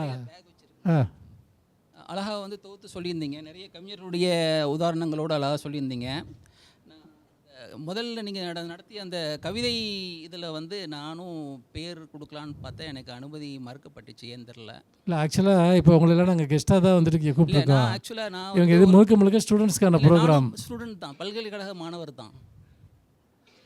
இல்லை அதில் ஒரு கேட்டகரி என்னென்னா ஏஜ்னு சொன்னால் ஓகே. இல்லை அதாவது 25 வயதிற்கு உட்பட்ட கல்லூரி மாணவர்கள். இப்போ உங்களுக்கு நிறைய எக்ஸ்போஷர்ஸ் நிறைய இடங்களில் கிடைக்கும், நிறைய இலக்கிய கூட்டங்கள். அவங்க எல்லாம் ரொம்ப பிஸியாக இருக்காங்க, படிப்பு, எக்ஸாம், அது இதுன்னு. இந்த சம்மரில் வந்து மட்டும்தான் அவங்களுக்கு கொஞ்சம் ஃப்ரீ டைம் கிடைக்கும். சரிங்களா? அதுக்காக தான் இது கவர்மெண்ட்லேருந்து ஸ்பெஷலாக அவங்கள மட்டும் ஃபோக்கஸ் பண்ணியிருக்காங்க. நெக்ஸ்ட் பொருள் தேடல் நாட்களில் வந்து அதிகமாக வந்து நம்ம அதில் ஆர்வம் கொள்ளலை. பட் இப்போது தான் வந்து நிறைய தமிழ் மீது உள்ள அதிகமான ஒரு இதில் வந்து நம்ம முயற்சி பண்ணிகிட்ருக்கோம். அதுக்கு ஒரு நான் 2-3 வரிகள் எழுதினேன். அதில் நம்ம இப்போ இது முடிஞ்சோடனே பேசலாமே, அதை டீ பிரேக்கில். அவ்வளோதானே? முடிச்சிடலாமாப்பா சார்? நான் கேட்கலாமா? முடிச்சிடலாமாண்டாங்க. ஒரு பிள்ளை வந்து வேகமாக கைதட்டுது, நீ வந்து முடிக்க விட மாட்டேங்கிற. சொல்லு சார். 15 வயசில் ஃபஸ்ட்டு உங்களுடைய புத்தகம் வந்துச்சுன்னு சொன்னீங்க சார், கவிதை புத்தகம். அதுக்கு முன்னாடி நீங்கள் எழுதிருப்பீங்களா சார்? அதுக்கு முன்னாடி எழுதிருக்கீங்களா? எழுதினேன். ஒரு கண்ணதாசன் இருந்தப்போ ஒரு கவிதை எழுதினேன். அதை எங்கள் அண்ணன் வாங்கி பார்த்துட்டு நீ என்ன மென்டல் ஐட்டியான்னு கேட்டார். அதுதான் எனக்கு கிடைச்ச முதல் பாராட்டு. நான் ரொம்ப சின்ன வயசுலேருந்து எழுதிட்டுருப்பேன். அதாங்க சார். எந்த வயசுல எழுதி ப்ராக்டிஸ் பண்ணிங்க சார் நீங்கள்? ஃபஸ்ட்டு புக் ரிலீஸ் ஆகிறதுக்கு எனக்கு வேறு எதுவுமே செய்ய தெரியாது வாழ்க்கையில். ஒன்று புரிஞ்சுக்கோங்க, அன்னையிலேருந்து இன்றைக்கி வரைக்கும் எனக்கு எழுதுறது படிக்கிறது தவிர எதுவுமே செய்ய தெரியாது. அதனால் இதுதான் என் லைஃப்னு நான் முடிவு பண்ணிட்டேன். சரிங்களா? வேறு சில விஷயங்களை கற்றுக்க வேண்டிய சூழ்நிலை வந்தால் கூட வேணாம், இதை கற்றுக்கக்கூடாது, நம்மளை டைவெர்ட் பண்ணிடுவானுங்கன்ட்டு இதுக்குள்ளே தான் இருக்கணும் அப்படின்னு ஒரு பிடிவாதத்தோடு இருந்தேன். அது ரொம்ப சின்ன வயசில் படிக்கிற பழக்கம் வந்துருச்சுன்னா எழுதுகிற பழக்கமும் வரும். எங்கள் அப்பா எனக்கு ரொம்ப சின்ன வயசில் நிறைய புத்தகங்கள் வாங்கி கொடுப்பாரு. எல்லாமே படிப்பேன், க்ரைம் ஸ்டோரி, காமிக்ஸு. நான் ஒரு காமிக்ஸ் பைத்தியம். எத்தனை பேர் காமிக்ஸ் படிப்பீங்க? இலக்கியம் படித்ததுனால 5 பேர் தான் கை தூக்குறாங்க, காமிக்ஸ்னால 5 பேர் தான் கை தூக்குறாங்க. ஆனால் ஒரு காமிக்ஸ் வெறியன் வந்துட்டு நாளைக்கு காமிக்ஸ் பற்றி ஒரு செஷன் இருக்குது, ரொம்ப அற்புதமான செஷன் நாளைக்கு. உங்களுக்கெல்லாம் கதை எழுதுறதுல வந்து கவிதை எழுதுறதோட இன்னொரு முக்கியமான விஷயம் இருக்குது. என்னென்னா சின்ன பிள்ளைங்களுக்கு கதை எழுதுறது இன்றைக்கி அதுக்கு பயங்கரமான ஒரு வாய்ப்பு இருக்குது. இன்றைக்கி என்னென்னா நம்ம கவர்மெண்ட்லேருந்தே அந்த புக்கை பப்ளிஷ் பண்ணுறாங்க, பாடநூல் கழகத்துலேருந்து. அப்புறம் டிரான்ஸ்லேட்டர்ஸ் ஜாபுன்றது இன்றைக்கி ஒரு பெரிய அளவுக்கு டெவலப் ஆகிருக்கு. குழந்தைகளுக்கான கதைகள் இருக்குல்ல, அது தமிழ்லேருந்து இங்கிலீஷ்க்கு, இங்கிலீஷ்லேருந்து தமிழுக்கு. கவர்மெண்ட்லேயே வந்து நிறைய பேர் இப்போ இந்த இன்டர்நேஷ்னல் புக் ஃபேர்லாம் அதுதான் பண்ணுறாங்க. நாளைக்கு செஷனே வந்து குழந்தைங்களுக்கு எப்படி கதை எழுதுறது. ஆக்சுவலாக நீங்கள் யாருக்கெல்லாம் எழுத்துத்துறைக்கு வரணும், அது ஒரு பெரிய ப்ரொஃபஷனும் கூட இன்றைக்கி சில்ட்ரன் லிட்ரேச்சர். நீங்கள் யாருக்கு இன்ட்ரெஸ்ட் இருக்கோ நீங்கள் கண்டிப்பாக வாங்க. நீங்கள் என்னமோ கேட்டிங்களே, என்ன கேட்டீங்க சார்? நீங்கள் வந்து உங்களுக்கு எவ்வளோ வருஷம் ப்ராக்டிஸ் சார்? நான் என்னுடைய முதல் கதையை எழுதுகிறப்ப நான் 4ஆம் கிளாஸ் படிச்சுட்டு இருந்தேன். கதை ஒன்று எழுதி அப்போ இந்த ராணின்னு ஒரு பத்திரிக்கை வந்து இப்போவும் வருது, அந்த பத்திரிக்கை அனுப்பிச்சி விட்டது. பப்ளிஷ் ஆகல, பட் வந்து ஒரு ரொம்ப ஷார்ட்டாக வந்து பார்த்திங்கன்னா ஒரு விஷயம் மட்டும் சொல்லி முடிக்கிறேன். நம்ம எழுத்தில் வந்து நம்ம யார்ட்டையாவது நம்ம எழுதுகிறோம், நம்ம புக்கை கொண்டு கொடுக்குறோம், நம்ம வந்து பார்த்திங்கன்னா அவங்க படித்த கருத்து சொல்லுவாங்களா மாட்டாங்களான்னு நம்ம காத்துக்கிட்டு இருக்கோம். இதெல்லாம் பண்ண தேவையே இல்லை. என் வாழ்க்கையில் ஒரு மேஜிக் நடந்தது, அதோட சொல்லி இதை முடிக்கிறேன். நான் சின்ன வயசில் எழுதுகிற பழக்கம் இருந்தால் கூட நான் ஏதாவது குட்டி குட்டி பத்திரிகைகளுக்கு அனுப்புவேன். எனக்கு ஃபஸ்ட்டு சன்மானமாக ஒரு 3 ரூபா வந்துச்சு ஒரு பத்திரிகையிலேருந்து. அது வாழ்க்கையில் மறக்க முடியாத ஒரு அனுபவம். என்னோடய ஃபஸ்ட்டு புக்கு எப்படி தெரியுமா வந்துச்சு? எனக்கு சின்ன வயசுலேருந்து இந்த போலியோ வந்து நடக்க முடியாமல் ஆயிடுச்சு. நான் ஊர்லேயே வீட்டிலே தான் இருப்பேன். எங்கள் அப்பா சைக்கிளை வச்சு ஸ்கூலுக்கு கூப்பிட்டு போவார், அப்புறம் வந்து வீட்டில் கொண்டாந்து விடுவார். படிக்கிறது தான் இருக்குது, வெளியே போய் விளையாட முடியாது. ஒரு மாதிரி வெளி உலகமே ஒன்றுமே இல்லை. அதை ஃபில்ஃபில் பண்ணுறதுக்காக எங்கள் அப்பா எனக்கு நிறைய புக்ஸ் வாங்கி கொடுப்பாரு. எல்லா டைப் ஆஃப் புக்ஸ் வாங்கி கொடுப்பார். எல்லாமே படிப்போம் நாங்கள். எங்கள் வீட்டில் பேப்பர் வாங்குவோம், மேகசின் வாங்குவோம், எல்லாமே வாங்குவோம். பத்திரிக்கையில் வரல தொடர்கதையெல்லாம் கட் பண்ணி அப்படி பைண்ட் பண்ணி வச்சுருப்பேன் நான். அப்போ வந்து என்னென்னா முதல் பழக்கம் என்னென்னா, இந்த லெட்டர் டு எடிட்டர் எழுதுவாங்க இல்லையா, வாசகர் கடிதம். அப்படி நான் வந்து கடிதங்கள் எழுதுவேன் பத்திரிக்கைக்கு.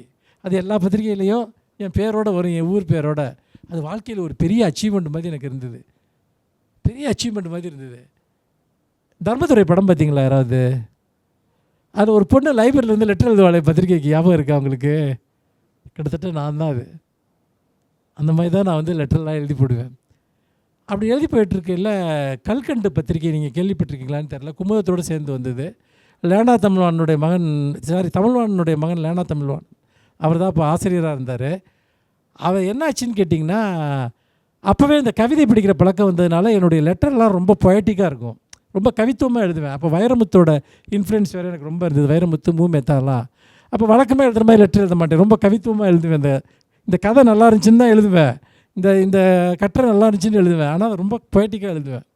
அப்போ ஒரு நாள் ஒரு லெட்டர் வருது எங்கள் அட்ரஸ்க்கு, வீட்டுக்கு. என்ன வருதுன்னா, அந்த இது மணிமேகலை பிரசாரத்திலிருந்து லேனா தமிழ்வாணன், அப்போ ஒரு பெரிய ஸ்டார், அவர் ஒரு லெட்டர் அனுப்புகிறாரு. உங்கள் கடிதங்கள்லாம் ரொம்ப நல்லா இருக்குது, கவித்துவமாக இருக்குது, நீங்கள் கவிதைகள் எழுதுவீங்களா அப்படின்னு கேட்டு. ஒன்று நான் அப்போல்லாம் பெருசாக கவிதைகள்லாம் எழுதலை, லெட்டர் எழுதுகிறப்ப கவித்துவமாக எழுதி பழகுறேன், அவ்வளோதான். நான் இப்போ தாங்க எழுத ஆரம்பிச்சிருக்கேன்னா அவருக்கு போஸ்ட் கார்டில் ஒரு பதில் போடுறேன். உடனே 2 நாள் கழிச்சு அவர்கிட்ட இன்னொரு பதில் வருது. இல்லை, நீங்கள் உங்களுக்குள்ளே ஒரு கவிஞன் ஒளிஞ்சிருக்கான், நீங்கள் வந்து கவிதைகள் எழுதுங்க, நான் அதை புக்காக போடுறேன்னு. இதை சொல்கிறப்ப எனக்கு 15 வயசு. இப்படி ஒரு லெட்ரு வர்றப்போ கிராமத்தில் எந்த வெளி உலக தொடர்பும் இல்லாமல் வாழ்ந்துக்கிட்டு இருந்த ஒரு பையன் வந்தவுடனே எனக்குள்ளே இருந்த ஏதோ ஒன்று ஷேக் ஆனது மாதிரி இருந்தது. எந்த நேரத்தில் எந்த கதவு திறக்கும் என்று யார் தான் சொல்ல முடியும் அப்படின்னு சொன்னேன் இல்லையா? அப்போ நான் என்ன பண்ணேன்னா 2 குயர் நோட் புக் வாங்கி டெய்லி ஒரு கவிதை எழுத ஆரம்பிக்கிறேன். என் மனசில் இருந்த என்னென்னவோ தாட்ஸ், எண்ணங்கள், எதோ விஷயங்கள், அதெல்லாம் ஒரு கவிதையாக நான் அப்படியே எழுதுகிறேன். 2 குயர் நோட் புக்கு 1.5 மாதத்தில் எழுதி முடிக்கிறேன். முடித்து அவருக்கு தபாலில் அனுப்பி விட்டேன். வெயிட் பண்ணிகிட்ருக்கேன். ஒரு 4 நாள் கழித்து ஒரு லெட்டர் வருது. அந்த லெட்டர் பார்த்திங்கன்னா, இந்த மாதிரி உங்களுடைய நோட் புக் கிடச்சிது, அதில் நான் முதல் கவிதை படித்தேன், எனக்கு கொஞ்சம் ஏமாற்றமாக இருந்தது, நீங்கள் இன்னும் கூட ப்ராக்டிஸ் பண்ணணுன்னு தோணுச்சு, உங்களை ஒரு சிறந்த கவிஞராக மாற்றுற வரைக்கும் நான் விடமாட்டேன் அப்படின்னு ஒரு நம்பிக்கை விட்டக்கூடிய ஒரு பதில் எழுதியிருந்தார். என்ன இருந்தாலும் சின்ன பையன் தானே, அதுக்குள்ளே ஒரு கற்பனையில் அப்படியே மிதந்துட்டுருக்கேன், புக்கு வரப்போகுதுன்னு. என்னடா இப்படி ஒரு லெட்டர் போட்டார், ஒரு மாதிரி ரொம்ப கஷ்டமாகிடுச்சு. ஏன்னா அது ஒரு அவ்வளோ பெரிய ட்ரீமாக இருந்தது, ரொம்ப மனசு கஷ்டமாக இருந்தது. சரி பரவாயில்ல, நம்ம தொடர்ந்து படிப்போம், எழுதுவோம் அப்படின்னு. ஏன்னா அந்த ஃபஸ்ட்டு லெட்டர் எனக்கு ஒரு பெரிய கனவை கொடுத்துருச்சு. அப்புறம் டக்குன்னு சரின்னு அப்படியே இருந்தேன். அதுக்கு 2 நாள் கழித்து இன்னொரு லெட்ரு வருது. உங்கள் முதல் கவிதையை படித்து விட்டு நான் எழுதிய கடிதத்தை மறந்து விடுங்கள், அதற்கு பின்னால் எழுதிய எல்லா கவிதைகளுமே அற்புதமாக இருக்கின்றன, இதை புத்தகமாக போடுவதற்காக நான் பதிப்பகத்துக்கு அனுப்பிட்டேன், உங்களை பார்க்குறதுக்காக நான் உங்கள் ஊருக்கு வர்றேன். என்னை பற்றி அவருக்கு எதுவுமே தெரியாது. இப்படி நான் ஒரு பையன், வீட்டில் எதுவுமே அவருக்கு தெரியாது. அதே மாதிரி எங்கள் வீட்டுக்கு வர்றாரு, அவர் உட்கார வைக்கிறதுக்கு ஒரு சேர் கூட கிடையாது. அவர் ரொம்ப பாப்புலர் ரைட்டர், வீட்டுக்குள்ளே கூட்டம் கூடிருச்சு. நான் ஒரு கைத்து கட்டில் தான் எப்போ உட்காந்துருப்பேன். அப்புறம் பக்கத்து வீட்டிலேருந்து இங்கேருந்து ஒரு சேர் எடுத்துகிட்டு ஓடி வந்தானுங்க. அதெல்லாம் ஒரு கதையை எழுத வேண்டிய விஷயம். வீட்டுக்குள்ளே ஒரு 50 பேர் நின்று பார்த்துட்ருக்காங்க. அப்போ வந்து என் புத்தகத்திற்கான அட்டைப்படத்தை, அப்போ கம்ப்யூட்டர் இதெல்லாம் ஒன்றுமே இல்லைல்ல, 83ல். அப்போது அந்த ஓவியர் அமுதன் அவர் வரைஞ்ச அட்டைப்படத்தை எடுத்துகிட்டு வந்து காமிக்கிறாருன்ட்டு அந்த ஓவியத்தை. அதில் ஒரு ப்ளூ கலர் அட்டை, அதாவது கடல்லேருந்து ஒரு சூரியன் மேலே வர்ற மாதிரி ஒரு நீ உதயமாகறாங்கிற ஒரு பொருளில் மேலே மனுஷபுத்திரனின் கவிதைகள் அப்படின்னு எழுதப்பட்டிருக்கு. எந்த நேரத்தில் எந்த கதவு திறக்கும்னு சொன்னேன் இல்லையா, அந்த கதவு திறந்த தருணம் இது. அதுக்கு அடுத்த வாரத்தில் வந்து அவர் ஒரு கேள்வி பதில் எழுதுவார். அது ஒரு வாசகர் கேட்குறாரு, உங்களுக்கு பிடித்த எழுத்தாளர் யாருன்னு. அப்போ அவர் பிரபலமான எழுத்தாளர்கள், நான் சுஜாதா வைரமுத்துன்னு சொல்லுவேன், நீங்கள் நினைப்பீங்க. அவங்களோட சேர்த்து மனுஷபுத்திரன் என்கிற ஒரு இளம் கவிஞனைத்தான் எனக்கு மிகவும் இப்போது பிடித்திருக்கிறதுன்னு அவ்வளோ பெரிய பத்திரிகையில் கேள்வி பதில் பகுதியில் வருது. நான் ஒன்றுமே பண்ணலை, நான் சும்மா உட்காந்துருந்தேன் எங்கள் ஊரில், அவ்வளோதான். நான் யாரையும் போய் பார்க்கல, நினச்சாலும் பார்க்க முடியாது. ஜஸ்ட் நான் எழுதிட்டே இருந்தேன், நான் கனெக்டடாக இருந்தேன். எதுக்கு இதை நீங்கள்லாம் எந்த துறையில் நீங்கள் மேலே வரணும்னு நினச்சா கூட நீங்கள் ஒர்க் பண்ணிகிட்டே இருந்தால் போதும், கதவுகள் தானாக திறக்கும். அப்படி தான் நான் எழுதினேன். ஏன்னா நான் ஒரே ஒரு விஷயம் மட்டும் நான் பண்ணேன். நான் படிங்கன்னு சொல்கிறது அட்வைஸ்க்காக சொல்லலை, படிக்கிறதுனால எனக்கு நிறைய விஷயம் கிடச்சிது. என் வாழ்க்கையில் கிடச்ச எல்லாமே என் படிப்பு மூலம் கிடச்சது தான் எனக்கு. நான்லாம் ஒன்றுமே இல்லாத ஒரு குப்பையிலேருந்து வந்த ஒரு ஆள், ஒரு கிராமத்திலேருந்து, எங்கள் ஃபேமிலியில் யாரும் படிக்கலை, ஒன்றுமே இல்லாத ஒரு கட்டாந்தரையிலேருந்து உருவாக்கி வந்தவன். எங்களுக்கெல்லாம் வந்து ப்ரிவிலேஜ்னு எதுவுமே கிடையாது. நம்மள பெரும்பாலானோர் அப்படி தான் இருப்போம். நமக்கு என்ன ப்ரிவிலேஜ் இருக்குது? மத்தியானம் கூட இங்கே வெயில்கிட்ட இங்கே சாப்பிட்டு பேசிகிட்டு இருக்கையில் சொன்னேன், நமக்கெல்லாம் வாழ்க்கையில் வந்து வாய்ப்புகள் ஒரே ஒரு முறை தான் கிடைக்கும், ரிப்பீட்டடாக நமக்கு வாய்ப்புகள் கிடைக்காது. அந்த ஒரு வாய்ப்பை நம்ம பயன்படுத்தினா தான் நம்ம மேலே வர முடியும். நம்ம வந்து ப்ரிவிலேஜ் உள்ள சமூகங்கள்லேருந்து நம்ம வரல, திரும்ப கூப்பிட்டு நமக்கு யாரும் வாய்ப்புகளை எல்லாம் கொடுக்க மாட்டாங்க. அப்போ எந்த வாய்ப்பு கிடைச்சாலும் அதை பயன்படுத்திக்கணும், எந்த சந்தர்ப்பம் கிடைச்சாலும் அதை நம்ம பயன்படுத்திக்கணும், அதில் நம்ம திறமையை காட்டணுங்கிற ஒரு வெறி, ஒரு ஆவேசம். அப்படி தான் வந்து படிப்பின் மூலமாக, தமிழின் மூலமாக எனக்கு இத்தனை விஷயங்கள் கிடச்சிது. எனிவே, நம்ம பேசினா எவ்வளோ வேணாலும் பேசலாம், வருஷம் முழுக்க தொடர்ந்து கூட பேசலாம். இந்த அமர்வை இத்தோடு நிறைவு செய்கிறேன். நீங்கள் போய் டீ சாப்பிட்டு வாங்க. உடனடியாக சாம்ராஜ் உங்களிடம் தன்னுடைய உரையை தொடங்குவார். எவ்வளோ சீக்கிரம் வர முடியுமோ வாங்க. சாம்ராஜ் மிக அற்புதமாக பேசக்கூடிய ஒருவர், உரையாடக்கூடிய ஒருவர். இன்னும் சொல்லப்போனால் ஒரு அற்புதமான ஒரு குரல் வளம் படைத்த ஒரு பேச்சாளர் அவர் பேச்சை நானும் கேட்பதற்கு ஆர்வமாக இருக்கிறேன். நீங்கள் எவ்வளோ சீக்கிரம் வர முடியுமோ வாங்க. நன்றி.